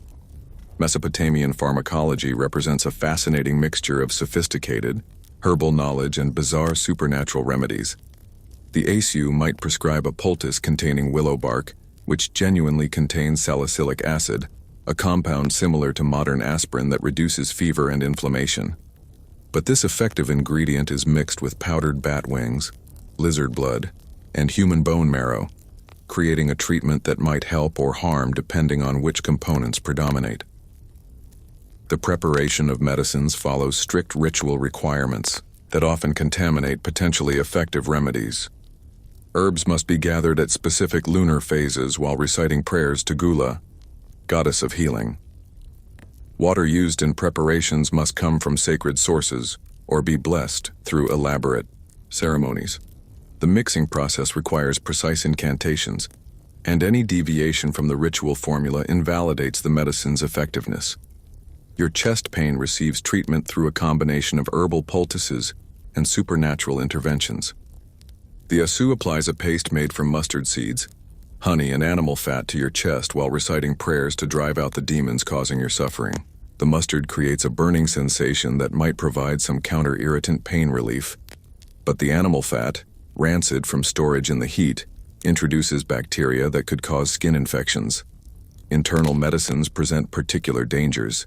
In an era without understanding of dosage, purity, or drug interactions, poppy juice containing natural opiates might relieve your pain, but could also cause respiratory depression that worsens your breathing problems. Herbal preparations vary wildly in potency depending on growing conditions, harvesting methods, and storage quality, making consistent dosing impossible. The psychological aspects of Babylonian medicine create additional stress for sick patients. Every illness carries implications of moral failure or spiritual contamination. Being sick marks you as someone who has offended the gods or attracted demonic attention, creating social stigma that compounds physical suffering. Family members might avoid contact to prevent spiritual contamination, leaving you isolated during your greatest need for care and comfort. Surgery exists in Mesopotamian medicine, but represents an intervention of last resort, performed without anesthesia, beyond strong alcohol, and with no understanding of sterilization or infection control. Surgical instruments made from bronze or sharpened flint are cleaned only with water between patients. The concept of surgical sterility is unknown, with the same tools used to treat multiple patients without any attempt at sterilization. Your fever and respiratory symptoms might be treated through bloodletting, a procedure based on the belief that illness results from imbalanced bodily fluids. The Asu makes incisions in your arms or legs using bronze knives, allowing blood to flow freely into clay bowls. This treatment, designed to restore balance to your bodily humors, actually weakens your immune system when you most need strength to fight infection. Trepanation, the practice of drilling holes in the skull to release evil spirits, represents perhaps the most terrifying surgical intervention available to Babylonian patients. Performed with bronze or flint drill bits rotated by hand, the procedure is conducted on fully conscious patients who are restrained during the operation. Survival rates are low, and those who survive often suffer permanent brain damage from the crude surgery. Childbirth represents the most common medical crisis, with maternal mortality rates exceeding 20%. Women deliver at home attended by female midwives whose training consists entirely of practical experience passed down through generations. The birthing process follows strict rituals designed to protect both mother and child from jealous demons, attracted to the vulnerability of childbirth. Babylonian birthing practices include some genuinely helpful techniques: upright birthing, positions that use gravity to assist delivery, herbal preparations that may help with pain management, and massage techniques that could facilitate labor progression. However, these beneficial practices are mixed with dangerous interventions based on supernatural beliefs. Complications during childbirth often prove fatal due to the limitation of available interventions. Breech presentations, hemorrhaging, and eclampsia, conditions that modern medicine handles routinely, frequently result in death for both mother and child. The midwife's responses to these emergencies rely more on prayer and ritual than on medical intervention. Dental problems receive particularly primitive and painful treatments. Your abscessed tooth, throbbing with infection that spreads pain throughout your head and neck, receives attention from healers who understand neither the bacterial nature of dental infection nor effective pain management techniques. The standard treatment for severe toothache involves fumigating your mouth with smoke from burning herbs while reciting incantations to drive out the toothworm believed to cause dental pain. You must hold your mouth open while acrid smoke fills your oral cavity, causing your eyes to stream and your throat to burn. The smoke itself, containing various herbal compounds, might have some antiseptic properties, but the procedure is more likely to irritate infected tissues than provide relief. If fumigation fails to provide relief, the next step involves physical extraction of the affected tooth. This procedure, performed without any form of anesthesia, uses bronze or copper tools that function as crude levers and pliers.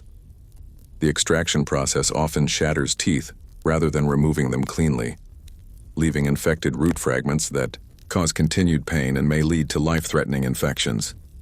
Mental illness receives no recognition as a medical condition requiring treatment. Behavior that modern medicine would identify as depression, schizophrenia, bipolar disorder, or other psychiatric conditions is attributed exclusively to demon possession or divine punishment. The prescribed treatments involve exorcism rituals, physical restraint, and sometimes beating or torture designed to drive out possessing spirits. Individuals suffering from mental illness face social ostracism and family abandonment. Their conditions are viewed as evidence of moral failing or spiritual contamination that might spread to others through contact. Many mentally ill people become outcasts, surviving as beggars or dying from neglect and exposure. The cost of medical treatment represents a crushing burden for ordinary Babylonians. Effective medicines require expensive ingredients, imported herbs, precious metals for amulets, perfect animals for sacrifice. A serious illness can bankrupt a family, forcing them to choose between ruinous debt and watching their loved one die without treatment. The expense creates a two-tier medical system where the wealthy receive extensive, if ineffective, treatments, while the poor simply suffer through illnesses without any medical intervention. Most common Babylonians never see a trained healer during their entire lives, relying instead on folk remedies, prayer, and hope for recovery. Even when treatment is available and affordable, the prognosis for serious illness remains grim. Without antibiotics, infections regularly turn septic and cause death within days. Minor wounds become gangrenous, requiring amputation or resulting in fatal blood poisoning. Childhood diseases that modern medicine prevents or treats easily sweep through populations in devastating epidemics. The lack of effective medical knowledge means that many treatments actively worsen patients' conditions. Bloodletting weakens people who need strength to fight infection. Herbal preparations often contain toxic compounds that cause additional organ damage. Surgical procedures introduce infections that prove more dangerous than the original conditions they were meant to treat. By your 4th day in Babylon, that minor scratch on your arm from construction work has developed into a serious infection. The wound, initially no more than a shallow cut, now throbs with each heartbeat and radiates red streaks up your arm toward your heart. Your modern immune system, never exposed to ancient Mesopotamian bacteria, struggles against pathogens it has no defense against. The fever that accompanies your spreading infection brings delirium that makes rational thought difficult. In your feverish state, the boundary between reality and hallucination becomes unclear. The faces of family members seem to shift and change. Voices echo strangely, and shadows move in ways that suggest supernatural presences. Your condition attracts the attention of neighbors who recognize the signs of serious illness. Some offer help in the form of folk remedies passed down through generations, herbal teas, protective prayers, and suggestions for appeasing whichever supernatural force has caused your condition. Others maintain careful distance, fearing that your illness might be contagious or that association with you might attract similar divine punishment. The progression of your infection follows a pattern familiar to Babylonian healers, but terrifying to your modern sensibilities. What began as a minor injury has become a life-threatening condition that could kill you within days. The lack of effective antibiotics means that your body's natural defenses must fight the infection alone, and in many cases, those defenses prove inadequate. As your condition worsens, family members consult with local Ashipu to determine the appropriate spiritual response to your illness. They make expensive offerings they can ill afford, burn precious incense, and recite lengthy prayers over your fevered body. Whether these interventions help, harm, or have no effect will be interpreted through the lens of Babylonian medical theory. Success proves the power of proper ritual, while failure indicates insufficient devotion or the intervention of even more powerful supernatural forces.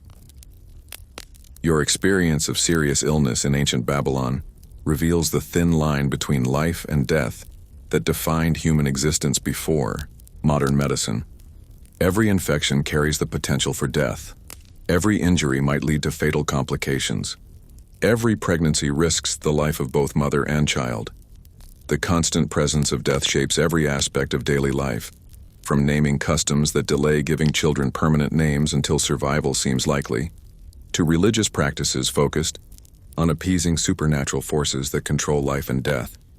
In this environment, your modern expectations of medical care, effective pain relief, accurate diagnosis, successful treatment of serious conditions prove to be luxuries that no amount of wealth or status can purchase. Even kings and priests die from conditions that modern medicine would treat routinely, demonstrating that suffering and death respect no social boundaries in the pre-scientific world. As your fever reaches its peak and delirium clouds your thoughts, you find yourself instinctively reaching for comfort through prayer. But in ancient Babylon, even this basic human response to suffering becomes a complex navigation through a treacherous supernatural landscape where the wrong word, gesture, or offering could make your situation infinitely worse. The Babylonian pantheon represents not a comforting collection of benevolent deities, but a vast hierarchical bureaucracy of capricious supernatural beings who demand constant attention, precise ritual observance, and regular tribute. At its apex stands Marduk, patron god of Babylon and supreme deity of the Mesopotamian world, but even his supremacy must be maintained through daily rituals performed in the towering ziggurat that dominates the city's skyline. Below Marduk exist hundreds of gods and goddesses, each controlling specific aspects of existence and each requiring individual acknowledgement and appeasement. Enlil commands the winds and storms that can destroy crops or bring life-giving rain. Ishtar governs love, war, and fertility, three aspects of life that can elevate humans to greatness or destroy them completely. He controls the sweet waters beneath the earth that make agriculture possible, while Ereshkigal rules the underworld where all humans must eventually journey. But the divine hierarchy extends far beyond these major deities to include countless minor gods who control extremely specific aspects of daily life. There are gods of individual streets, of particular trades, of specific times of day, of certain types of illnesses, and even of individual household objects. Your door has its own protective deity, as does your cooking fire, your water jar, and the tools you use for work. Neglecting any of these minor spirits can bring disaster to your household. This creates a religious burden that modern minds can barely comprehend. Every action carries supernatural risk. Every decision requires consideration of which deities might be affected and what offerings or rituals might be necessary to maintain their favor. Rising in the morning requires prayers to the god of dawn. Eating involves offerings to household deities. Beginning work demands acknowledgement of craft gods. Even sleeping requires protective rituals to guard against demons that prowl during darkness. The psychological weight of this constant divine scrutiny creates a form of existential anxiety that permeates every moment of existence. You live under the perpetual gaze of supernatural beings whose motivations are largely incomprehensible and whose reactions are often violently disproportionate to human actions. A forgotten offering might bring plague to your household. A mispronounced prayer could attract demonic attention. Even accidentally offending a minor deity through ignorance or oversight can result in catastrophic punishment. Religious observances consume significant portions of already meager resources. Even humble households maintain small shrines requiring regular offerings of food, drink, and incense, precious commodities that could otherwise sustain human life. The bread offered to household gods represents calories taken from family members who are already malnourished. The oil burned in sacred lamps might otherwise provide light for essential evening work. The animals sacrificed to appease major deities represent protein that could sustain families for weeks. Temple taxes claim additional portions of harvests and earnings that families can ill afford to spare. These taxes, collected by priests who serve as both spiritual leaders and government officials, are not optional contributions but mandatory assessments enforced through legal and social pressure. Failure to meet temple obligations results in spiritual and temporal punishment, both divine wrath and human prosecution.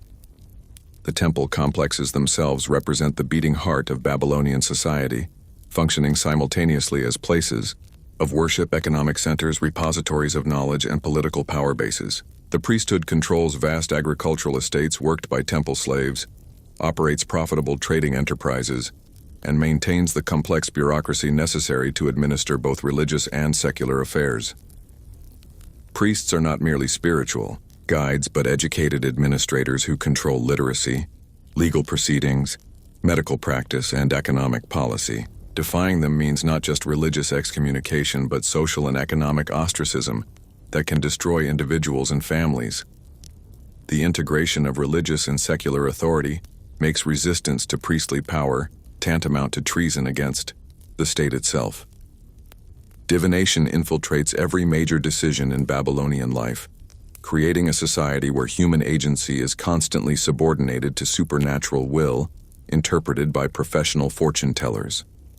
No war is launched, no building constructed, no marriage arranged, no business venture initiated without consulting the gods through elaborate systems of fortune-telling that often produce contradictory or ambiguous results.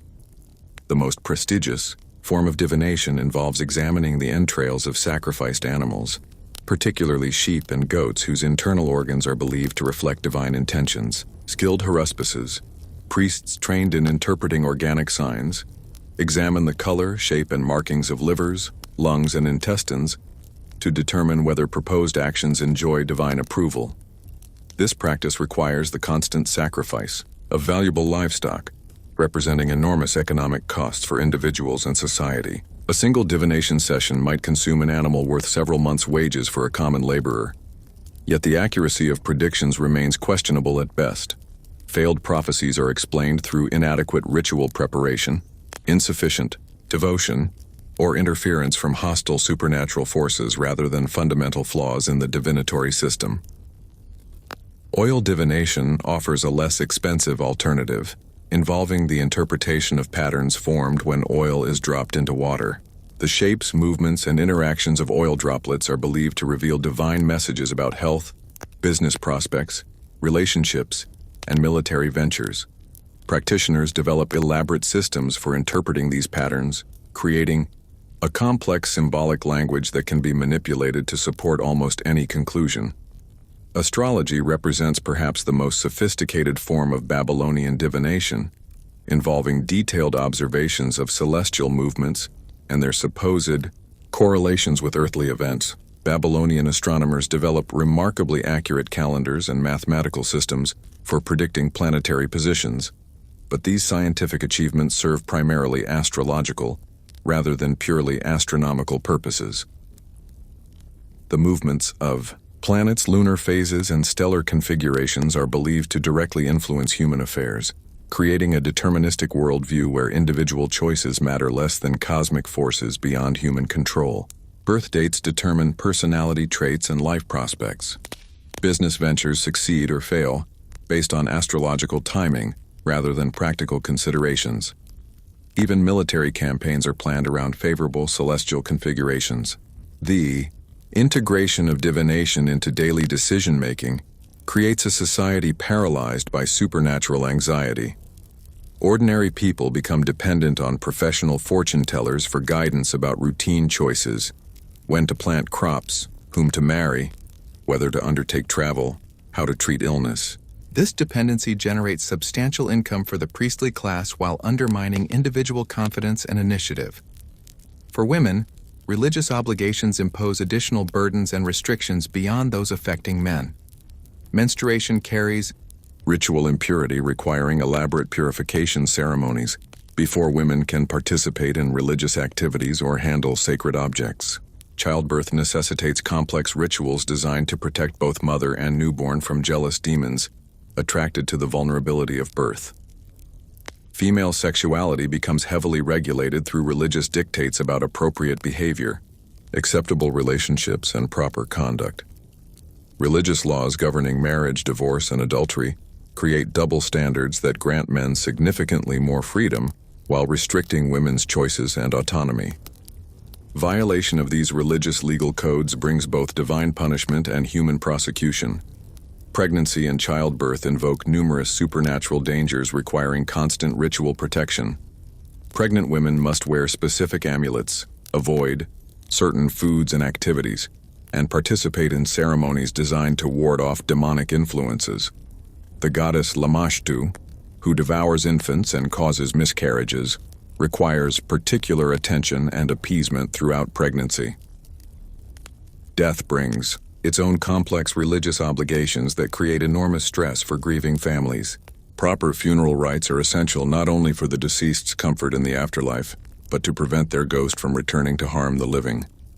These rituals require expensive materials, lengthy ceremonies, and ongoing obligations that can impoverish survivors. The Babylonian afterlife offers little comfort to the dying or bereaved. The underworld, ruled by the goddess Ereshkigal, is depicted as a grim, dusty realm where the dead exist as shadows of their former selves, sustained by offerings from living relatives but enjoying none of the pleasures of earthly life. This afterlife awaits almost everyone regardless of their moral conduct during life. Only exceptional heroes and kings might hope for something better after death. The requirement for ongoing offerings to the dead creates perpetual obligations for surviving family members.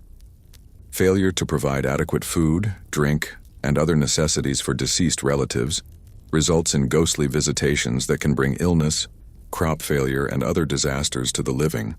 These obligations, continuing for generations, represent substantial ongoing expenses for families already struggling with subsistence-level existence.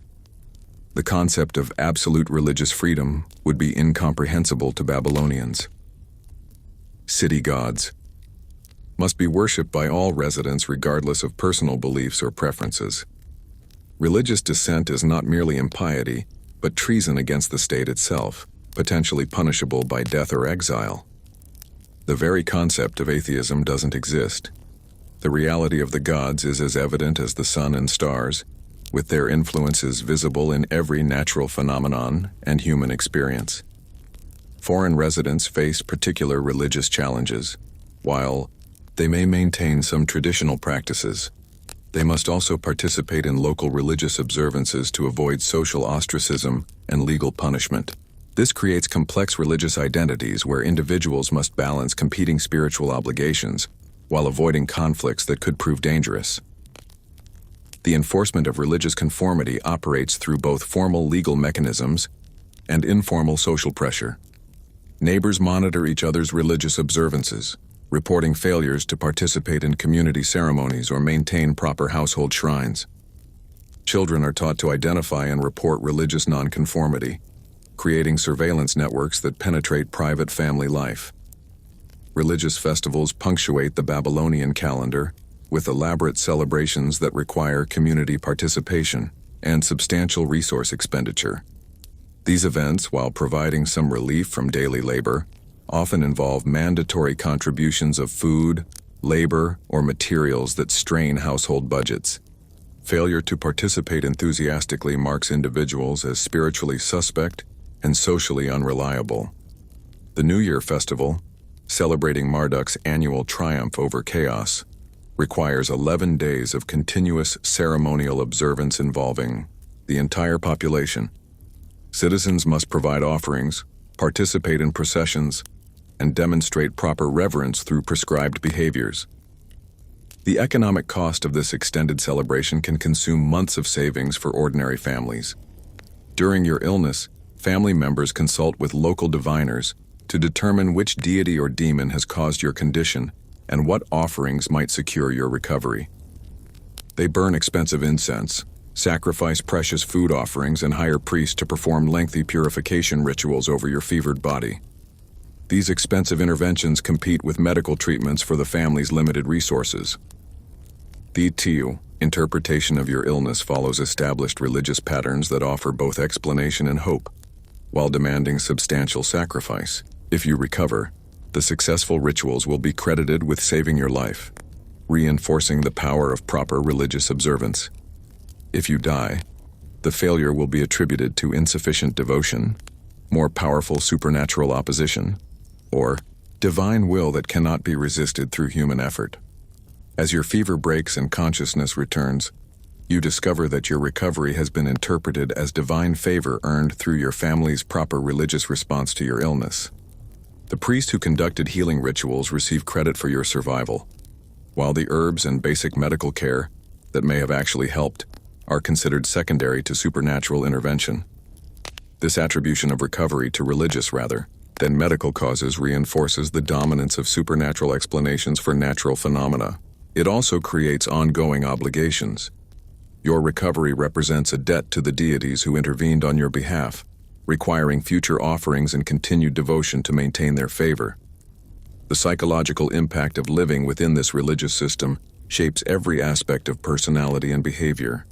Constant awareness of divine scrutiny creates forms of anxiety and compulsive behavior that would be considered pathological in modern society. The need to maintain proper relationships with hundreds of supernatural beings requires mental resources that could otherwise be devoted to practical problem-solving and innovation. Yet within this oppressive religious framework, humans still find sources of meaning, comfort, and community. Shared religious observances create social bonds that provide support during crises. Religious festivals offer opportunities for celebration and social interaction that relieve the monotony of subsistence-level existence. The belief that supernatural forces take interest in human affairs provides psychological comfort even when those forces seem hostile or capricious.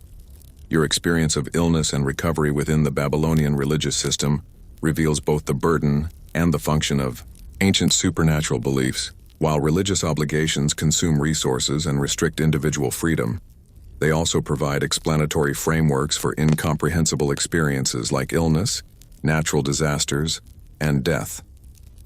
The complex religious requirements that initially seem overwhelming begin to create structure and meaning in a world where human life appears fragile and arbitrary.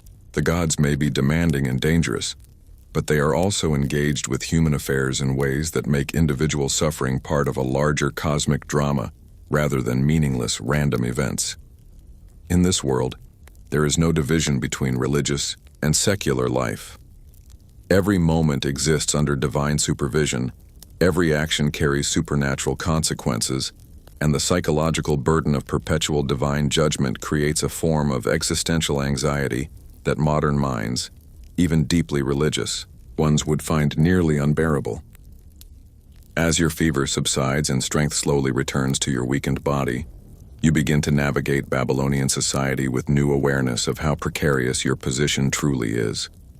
Here, your worth as a human being, indeed, whether you're fully considered human at all, depends entirely on your position within a rigid hierarchy that determines not just your social status, but your legal rights, economic opportunities, and physical safety. Babylonian society under Hammurabi operates according to a complex caste system that makes modern class distinctions seem relatively fluid. At the apex stands the Sharu, king, who serves as the earthly representative of Marduk and wields absolute power over life and death. Below him exists a carefully stratified nobility of governors, military commanders, and high priests who control vast estates and hundreds of dependent workers. The Awelum represent the free citizens who own property and enjoy full legal protection under Hammurabi's famous code. These men can testify in court, own land, engage in business, and pass their status to their children. But even within this privileged class, enormous disparities exist. Wealthy merchants and landowners enjoy luxuries and power that common farmers and artisans can barely imagine. Below the Awelum exist the Mushkanim, free persons who depend on the king or other powerful individuals for their livelihood and protection. These people might work as royal administrators, temple functionaries, or skilled craftsmen serving wealthy households. While technically free, their economic dependence creates relationships that closely resemble slavery, with employers controlling most aspects of their daily lives. At the bottom of this hierarchy are the wardum, slaves who are legally considered property rather than persons. Some slaves are prisoners of war. Others are people who sold themselves or were sold by their families to pay debts. Children of slaves become slaves themselves, creating hereditary bondage that can last for generations. Your position as a foreign laborer places you in an ambiguous category that makes you vulnerable to exploitation and abuse. Without family connections, tribal affiliations, or patron-client relationships that provide protection for established community members, you depend entirely on the goodwill of employers and neighbors who have little incentive to treat you fairly. Justice in Hammurabi's Babylon follows the principle of proportional punishment, but this proportion is calibrated according to social status rather than the severity of crimes. The famous eye for an eye principle applies only when victim and perpetrator share equal social rank. Harm someone of higher status, and you pay with your life. Harm someone of lower status, and you might pay only a small fine. If a nobleman strikes you causing injury, the legal remedy requires him to pay a modest fine in silver, perhaps equivalent to a few days' wages. But if you strike a nobleman, even in self-defense, the punishment might be amputation of your hand or even execution. The law explicitly recognizes different values for human life based on social position, creating a system where violence flows downward through the hierarchy with minimal legal consequences. Physical punishment serves as both justice and public entertainment in ways that would horrify modern sensibilities. The city's central squares regularly host executions, mutilations, and beatings that draw crowds of spectators. These events serve multiple functions. They satisfy the public's appetite for dramatic spectacle, reinforce social hierarchies through demonstration of power, and provide object lessons about the consequences of challenging established order. The methods of execution vary according to both the crime and the social status of the condemned. Drowning in the Euphrates River represents one common method, based on the belief that the river god will judge the victim's innocence. Survival proves divine favor, while death confirms guilt. This ordeal by water often serves as both trial and execution, eliminating the need for separate legal proceedings. Impalement represents perhaps the most brutal form of execution, reserved for the most serious crimes and highest status criminals. The condemned person is slowly pierced through the torso with a sharpened wooden stake, then left to die over the course of hours or days while displayed publicly as a warning to others. The prolonged suffering is intentional, designed to maximize both the punishment's deterrent effect and the entertainment value for spectators. For women, violence carries additional dimensions that reflect their subordinate position within Babylonian social structures. While women enjoy more legal rights than their counterparts in many ancient societies, They can own property, testify in court, and engage in business. They remain fundamentally under male authority throughout their lives. A husband possesses legal authority to physically discipline his wife for perceived disobedience, laziness, or failure to fulfill household duties. This authority is not unlimited. Causing permanent injury or death brings legal consequences, but the threshold for acceptable violence is high by modern standards. Bruises, welts, and temporary injuries are considered normal aspects of marriage management. The rape of unmarried women is treated primarily as a property crime against their fathers, rather than a personal assault against the victims themselves. Legal remedies focus on compensating the father for the loss of his daughter's marriageability, rather than punishing the perpetrator for the victim's suffering. Marriage between rapist and victim often serves as the preferred resolution, forcing women to spend their lives with their attackers.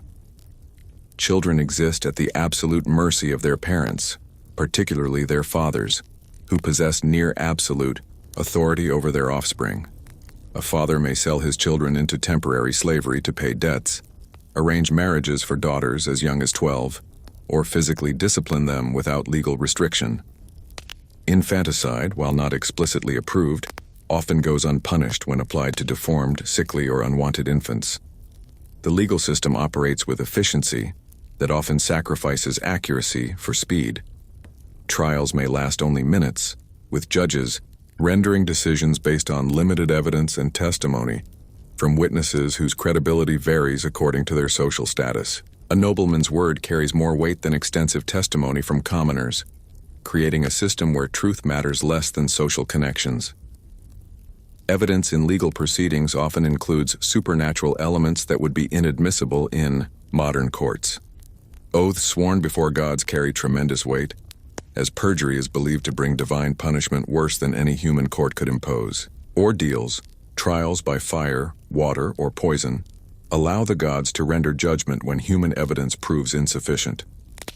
The river ordeal, conducted in the sacred waters of the Euphrates, requires accused persons to jump into the river during flood season. Survival is interpreted as divine vindication of innocence, while drowning proves guilt.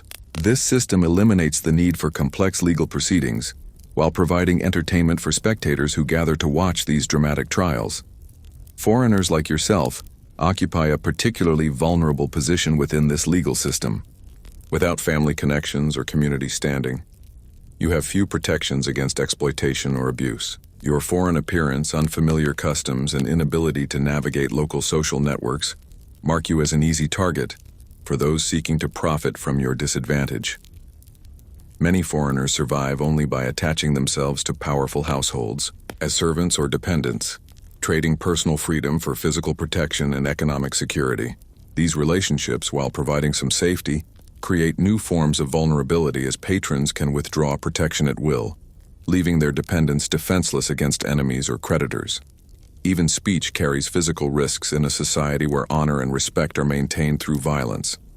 Gossip about powerful individuals, disrespect shown to social superiors, or careless words that might be interpreted as blasphemy or treason can bring swift and brutal repercussions. The concept of free speech, of protected political expression, is completely foreign to Babylonian culture. Insults between social equals might be resolved through financial compensation or ritual combat, but insults directed upward through the social hierarchy bring severe punishment. A commoner who speaks disrespectfully to a nobleman might lose his tongue. A slave who insults a free person might be executed. The verbal freedom that modern people take for granted simply doesn't exist in a world where words can literally be deadly. Within families and households, violence serves as a management tool that maintains order through fear and intimidation. Servants and slaves expect physical discipline as a normal aspect of their employment. Children receive beatings as standard correction for misbehavior. Even relationships between social equals often involve physical intimidation as a means of establishing and maintaining dominance. The normalization of violence creates a society where physical aggression becomes the default response to conflict, disagreement, or frustration. Disputes over property, business arrangements, or personal relationships regularly escalate to physical confrontation, with little attempt at peaceful resolution. The strong dominate the weak through brute force with minimal moral or legal restraint. Public spaces reflect this acceptance of violence through their design and use. Streets are narrow and poorly lit, creating opportunities for ambush and assault. Markets and gathering places feature prominent display areas for public punishments and executions. Even religious spaces incorporate symbols and imagery of divine violence and retribution. The weapons carried by free men serve both practical and symbolic functions. Bronze swords, axes, and daggers indicate social status while providing means of personal protection and aggression. The quality of weapons reflects wealth and position. Nobles carry elaborately decorated blades while commoners make do with crude iron implements or wooden clubs. Military service represents both opportunity and danger for young men seeking to improve their social position. Successful warriors can earn rewards of land, slaves, and social advancement that would be impossible through peaceful pursuits. But military campaigns also bring high mortality rates, permanent disability from wounds, and the psychological trauma of participating in the brutal warfare of the ancient world. The integration of violence into religious practice adds supernatural sanction to physical brutality. Religious festivals often include ritualized combat, animal sacrifice, and ceremonial executions that celebrate divine power through displays of controlled violence. The gods themselves are depicted as warriors who achieve their objectives through conquest and destruction rather than peaceful negotiation. By your 5th day in Babylon, you've witnessed multiple public floggings, observed several street fights that ended in serious injury, seen children beaten for minor infractions, and noticed women bearing the marks of domestic violence. This level of casual brutality, shocking to modern sensibilities, appears normal to the Babylonians around you, who have never known a world where disputes are resolved through law rather than force. Your own experience of near violence comes when a merchant accuses you of theft after you accidentally knock over a clay jar in his stall. The accusation, based entirely on your foreign appearance and inability to prove your innocence, quickly attracts a crowd eager to witness the entertainment of rough justice. Only the intervention of your employer, claiming you as his responsibility, prevents a beating that could have crippled or killed you. This incident reveals how quickly violence can erupt from minor misunderstandings in a society where physical force serves as the primary mechanism for resolving conflicts. Your survival depends not on legal rights or social protections, but on the personal loyalty of someone willing to vouch for your character and accept responsibility for your actions. The psychological impact of living under constant threat of violence shapes every aspect of behavior and social interaction. People move carefully through public spaces, avoiding eye contact with potential aggressors and showing exaggerated deference to social superiors. Conversations are conducted in whispers to avoid unwanted attention, and disagreements are suppressed rather than expressed openly.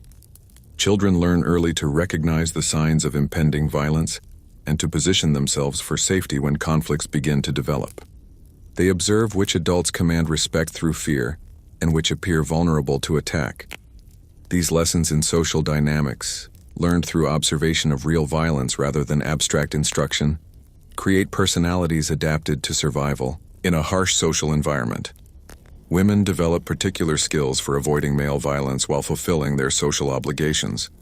They learn to read the moods and temperaments of the men in their lives, adjusting their behavior to minimize the risk of triggering violent responses. This constant vigilance creates forms of psychological stress that affect every aspect of their daily experience.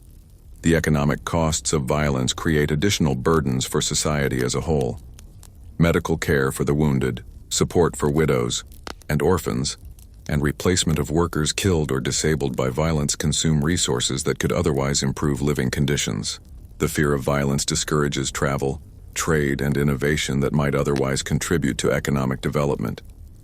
Yet within this harsh social framework, humans still develop relationships of genuine affection, loyalty, and mutual support. Families bond together for protection against external threats. Neighbors form alliances that provide security through collective action. Even relationships between social unequals can develop into genuine care and concern that transcends the formal power structures. Your experience of Babylonian social hierarchy reveals both the brutality and the functionality of ancient social organization. While the violence and inequality shock modern sensibilities, they also provide stability and order in a world where individual survival depends on group cooperation and established authority structures. The social structures that initially appear oppressive begin to make sense as adaptive responses to environmental challenges that require coordinated human action. The hierarchies that seem arbitrary actually reflect the need for clear leadership during crises. The violence that appears excessive serves to maintain social cooperation when alternative enforcement mechanisms don't exist. In this world, physical safety isn't a right guaranteed by legal institutions, but a privilege earned through careful navigation of social relationships and power structures. Your survival depends not on abstract principles of justice or human rights, but on your ability to understand and conform to the complex, often brutal requirements of ancient urban civilization. Your week in ancient Babylon draws to a close, but not in the way you might have hoped. Despite surviving the initial illness that seemed to threaten your life, the cumulative effects of poor sanitation, inadequate nutrition, constant physical strain, and exposure to countless unfamiliar pathogens have finally overwhelmed your modern body's ability to adapt and survive. The infection that began as a simple scratch on your arm during construction work has returned with a vengeance. What appeared to be healing under the crude ministrations of Babylonian medicine has instead been festering beneath the surface, the bacteria establishing colonies in your bloodstream that your immune system cannot defeat. The red streaks that originally climbed your arm toward your heart have reappeared, darker and more ominous than before. This time the fever comes with companions that signal imminent death. Your breathing becomes labored as your body struggles to deliver oxygen to tissues starved by the infection coursing through your veins. The simple act of drawing breath requires conscious effort, and each inhalation brings a rattling sound that Babylonians recognize as the approach of death. Thorsiu, delirium that accompanies your failing condition, creates a terrifying final experience. Your modern brain, accustomed to clean environments and effective medical care, cannot process the reality of dying from a preventable infection in a world without antibiotics. Hallucinations mix with painful clarity as you drift between consciousness and oblivion. Your host family, recognizing the signs of approaching death, begins the practical preparations that surround dying in ancient Babylon. This isn't the sanitized, medicalized death of modern hospitals, but the raw, immediate reality of human mortality that previous generations accepted as the natural conclusion of life. Death in Babylon comes early and often, shaping every aspect of society and psychology in ways that modern people struggle to comprehend. The average lifespan hovers around 35-40 years for those fortunate enough to survive childhood, making your week-long survival impressive by local standards, but ultimately meaningless in the face of your body's biological limitations. Infant mortality claims nearly half of all children before their 5th birthday, creating a society where emotional attachment must be balanced with practical acceptance of loss. Parents learn to love their children while simultaneously preparing for their deaths. Names are often not given until survival seems probable, and elaborate funerary preparations are made for even the youngest family members. The causes of death in ancient Babylon read like a catalog of conditions that modern medicine prevents or treats routinely. Waterborne diseases, dysentery, typhoid, cholera, spread through the city's contaminated water supply with each seasonal flood of the Euphrates. These diseases kill swiftly and miserably, dehydrating victims through violent diarrhea and vomiting that no ancient remedy can effectively treat. Respiratory diseases flourish in the close quarters and smoke-filled environments of Babylonian homes and workshops. Tuberculosis spreads through families and neighborhoods, causing slow, wasting deaths that can last for months or years. Pneumonia kills quickly, particularly among the young and old whose immune systems cannot mount effective responses to bacterial infections. The constant smoke from cooking fires, oil lamps, and workshop activities scars the lungs of even healthy individuals, leaving them vulnerable to infections that their damaged respiratory systems cannot fight effectively. Many Babylonians developed chronic coughs that progressed to respiratory failure and death before reaching middle age. Injuries that modern medicine would easily manage become death sentences in a world without antibiotics, surgical techniques, or proper wound care. Your simple scratch, which would heal within days with proper cleaning and perhaps a bandage, has become the proximate cause of your death. A broken bone can develop gangrene, leading to fatal blood poisoning. A deep cut can become infected, spreading bacteria throughout the body. Childbirth remains among the leading causes of death for women, with maternal mortality rates exceeding 20%. Complications that modern obstetrics handles routinely, breech, presentations, hemorrhaging, eclampsia, frequently result in death for both mother and child. The women around you have watched friends and relatives die in childbirth, making pregnancy a fearsome prospect rather than a joyful expectation. Violence claims its own substantial harvest of lives through execution, warfare, domestic abuse, and street conflicts. The normalization of physical force as a problem-solving mechanism creates a society where disputes regularly escalate to lethal conclusions. Many young men die in fights over trivial matters that could be resolved peacefully in less violent societies. Wars and raids bring periodic spikes in mortality as men are conscripted into military service from which many never return. Warfare in the Bronze Age involves hand-to-hand combat with primitive weapons, creating casualty rates that would appall modern military commanders. The lucky die quickly. The unlucky linger for days or weeks with infected wounds and internal injuries. Famine stalks the population with cyclical regularity, turning seasons of scarcity into periods of mass death. A single failed harvest can deplete food reserves carefully accumulated over previous years, forcing families to choose between starvation and selling themselves into slavery for food. During famine years, the streets fill with beggars, corpses, and abandoned children whose parents can no longer feed them. The elderly face particular vulnerability during times of scarcity. When food becomes inadequate to sustain entire families, difficult decisions must be made about resource allocation. The youngest and most productive receive priority, while the old are sometimes abandoned to die so that scarce resources can sustain those more likely to survive and contribute to family welfare.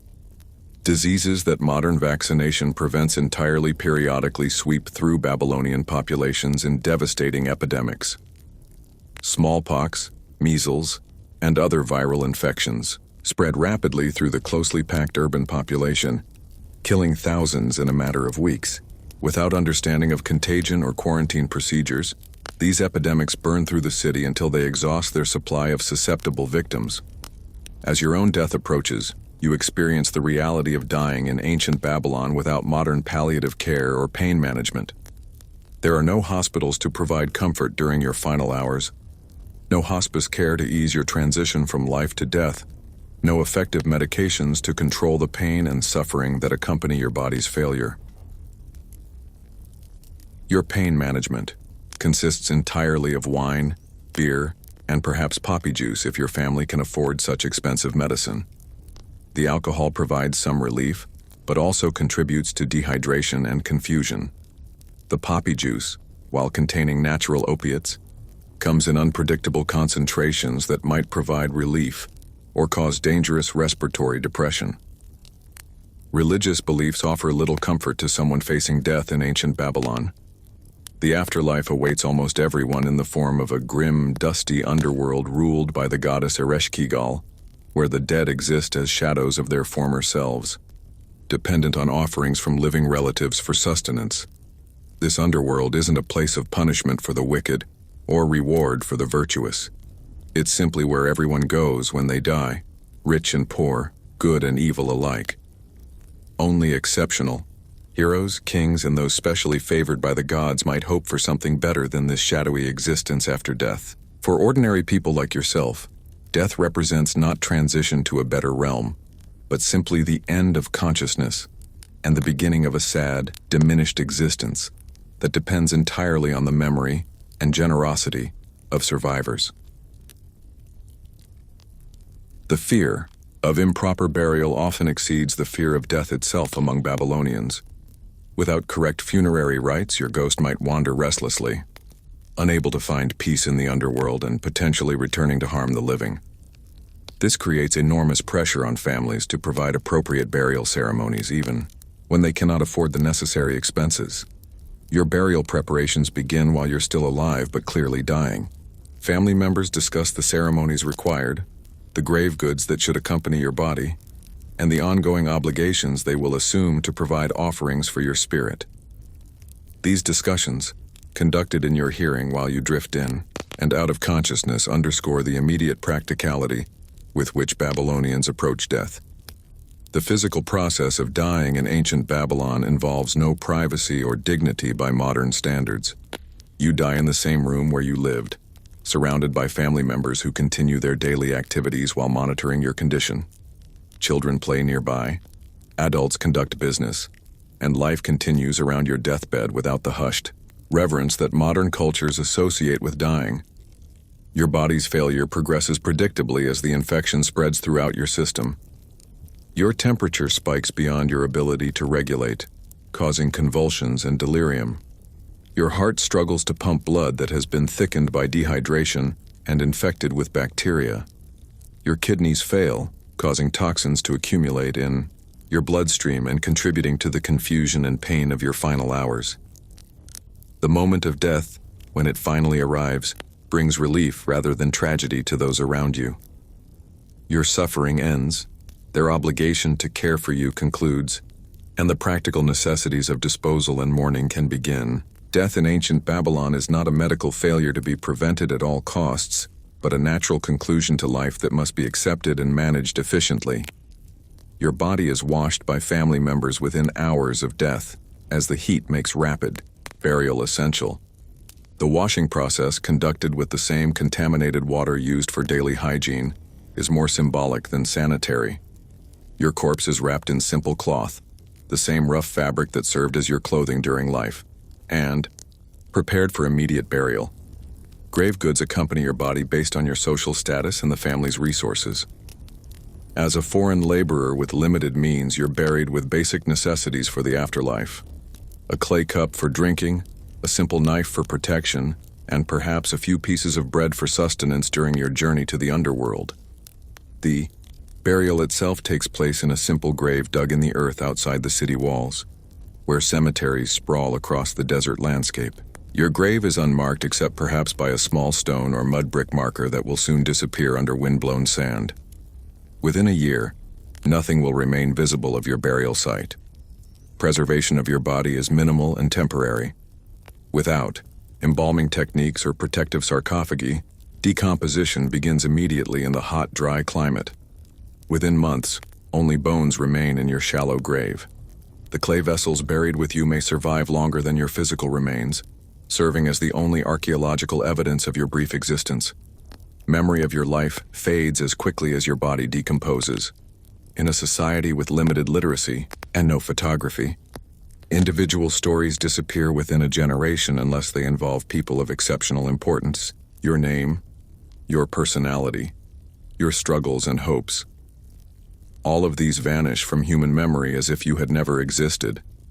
The family that hosted you during your final week might remember you for a few years, particularly if your death created financial obligations they must fulfill.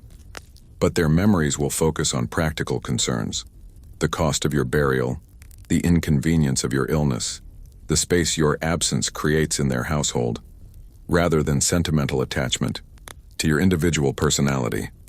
Your death represents not tragedy but statistics in a world where mortality strikes regularly and randomly. The same infections, injuries, and diseases that killed you will claim others next week, next month, and next year.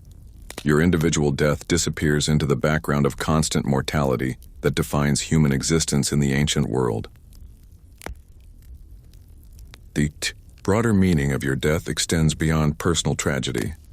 To illustrate the fundamental vulnerability of human life before modern medicine and sanitation, every person in ancient Babylon lives with the daily awareness that death can arrive suddenly, unexpectedly, and from causes that seem trivial by modern standards. This awareness shapes personalities, relationships, and social structures in ways that modern people struggle to understand. When death is immediate and common, emotional attachments must be tempered with practical acceptance. When survival is uncertain, planning for the future becomes less important than managing immediate needs. Your week-long experience of life and death in ancient Babylon demonstrates the enormous gulf between modern expectations and historical realities. The comfort, security, and longevity that contemporary people take for granted represent achievements built upon thousands of years of accumulated knowledge, technological development, and social organization.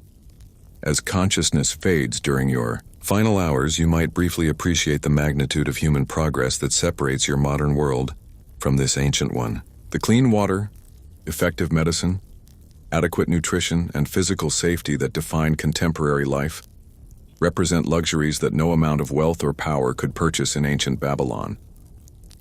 Your death in ancient Babylon, painful and premature, by modern standards was simply ordinary by the measures of its time.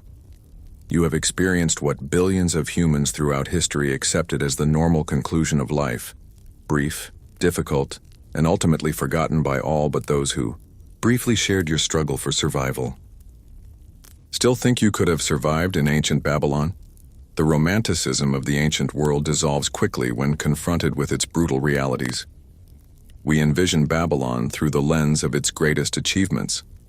The Code of Hammurabi, with its revolutionary legal principles, the sophisticated mathematical innovations that laid foundations for astronomy and engineering, the architectural wonders like the blue-glazed Ishtar Gate, and the legendary hanging gardens that ancient writers counted among the world's marvels.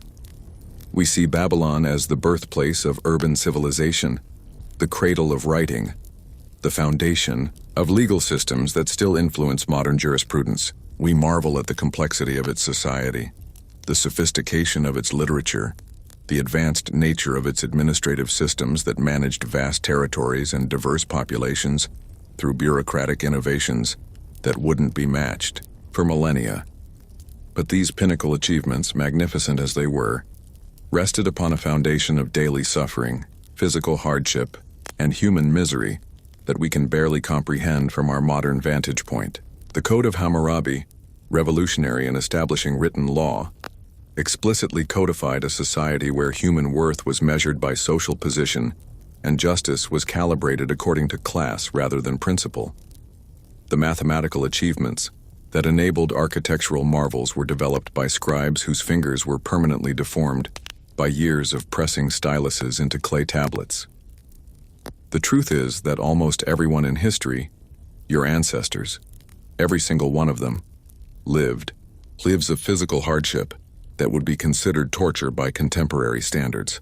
They survived childhoods without antibiotics, lives without clean water, winters without central heating, summers without relief from deadly heat. They endured parasites that would hospitalize modern people, infections that contemporary medicine treats with simple pills, and injuries that current emergency rooms handle routinely. They worked through pain that would keep you bedridden for weeks. They knew hunger not as the mild inconvenience of delaying lunch, but as a constant, gnawing companion that affected their ability to think clearly and work effectively. They accepted chronic discomfort as the baseline of human existence rather than as a medical condition requiring treatment. Your body, raised in antiseptic environments and protected by modern medicine, represents the culmination of evolutionary adaptations never tested against the microbial assault of the ancient world. Your immune system, trained on relatively benign modern pathogens and supported by vaccination, antibiotics, and medical intervention, would be overwhelmed within days by bacteria and parasites that ancient people's bodies learned to coexist with through brutal natural selection. Your digestive system, accustomed to clean water and processed food, would rebel against the contaminated diet that sustained ancient populations. Your respiratory system, adapted to filtered air and climate-controlled environments, would struggle with the smoke, dust, and pollutants that filled ancient cities. Your musculoskeletal system, conditioned by ergonomic furniture and limited physical demands, would break down rapidly under the constant strain of manual labor. But the differences between you and ancient Babylonians extend far beyond physical adaptation. The most profound gulf separates your psychological expectations from their practical acceptance of hardship as the natural condition of human life. You expect comfort as your birthright, clean water flowing at the turn of a handle, food available at any hour, medical care for every ailment, protection from violence, and privacy for personal activities. Ancient Babylonians expected none of these luxuries.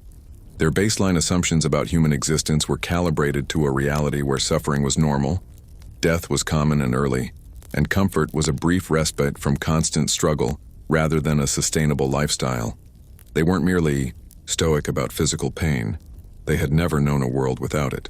The aches of constant manual labor, the discomfort of parasites and infections, the gnawing of inadequate nutrition, the burning of respiratory ailments, these weren't exceptional. Circumstances requiring medical attention, but the background noise of being alive. To live was to hurt. To survive another day represented victory enough to justify continued effort. Their relationship with their bodies differed fundamentally from yours. While you view your body as something to be protected, preserved, and optimized for comfort and longevity, they understood their bodies as tools to be used until they broke. Physical capabilities were resources to be expended for survival, rather than treasures to be conserved for future enjoyment. This utilitarian relationship with bodily experience shaped every aspect of their daily decisions. Pain was information, to be evaluated for its threat to survival, rather than a condition requiring elimination. Discomfort was managed through endurance rather than medical intervention. Physical limitations were accepted as constraints to work around rather than problems to be solved. Yet within this harsh reality, they created art that still moves us, developed mathematics that underlies modern science, wrote literature that explores themes of love, loss, heroism, and meaning that resonate across millennia. They built monuments that inspire awe, established legal principles that influence contemporary justice, and developed religious and philosophical systems that grappled with humanity's deepest questions about existence, mortality, and meaning. Deseo. Human capacity for transcendence, for finding beauty, purpose, and joy amid suffering, stretches back to our earliest urban ancestors. The Epic of Gilgamesh, composed in ancient Mesopotamia, explores themes of friendship, mortality, and the search for meaning with psychological sophistication that modern readers find compelling and relevant. This literature emerged from the same society that you couldn't survive in for a single week. Perhaps the most humbling realization from your brief, fatal journey to ancient Babylon is not how far we've progressed in our conquest of physical suffering. Impressive though that achievement is, but how thin the veneer of our modernity truly remains. Beneath our technological shields and medical protections, we remain fundamentally the same biological creatures as our ancestors, vulnerable to the same physical forces, driven by the same basic needs for food, shelter, safety, and social connection. Dasi. Infrastructure that supports your comfortable modern existence. The water treatment plants, electrical grids, supply chains, medical systems, and legal institutions represents an incredibly complex and fragile network of interdependent technologies and social organizations. This network requires constant maintenance, continuous innovation, and widespread cooperation to function effectively. When these systems fail, even temporarily, modern people often prove surprisingly helpless. Power outages disrupt daily routines in ways that reveal our dependence on electrical infrastructure. Water contamination creates panic among populations that have never questioned the safety of municipal supplies. Food shortages, even brief ones, can cause social disorder among people who assume unlimited availability of nutrition. The psychological adjustment required to live without modern conveniences proves particularly challenging for contemporary minds. The constant connectivity, instant gratification, and abundant choices that define modern life create expectations that cannot be fulfilled by ancient technologies and social systems. Your week in Babylon demonstrates that survival in the ancient world required not just physical toughness but psychological adaptations that modern people have lost. The mental frameworks that enabled ancient people to find meaning and satisfaction within harsh constraints have been replaced by expectations of continuous improvement, expanding opportunities, and ever-increasing comfort. The next time you swallow an antibiotic without a second thought, Remember that you're consuming a miracle that could have saved countless ancient lives. When you drink clean water from a tap, you're accessing a luxury that even the mightiest king of Babylon could not command. When you adjust your thermostat, you're exercising power over your environment that ancient people could only dream of possessing.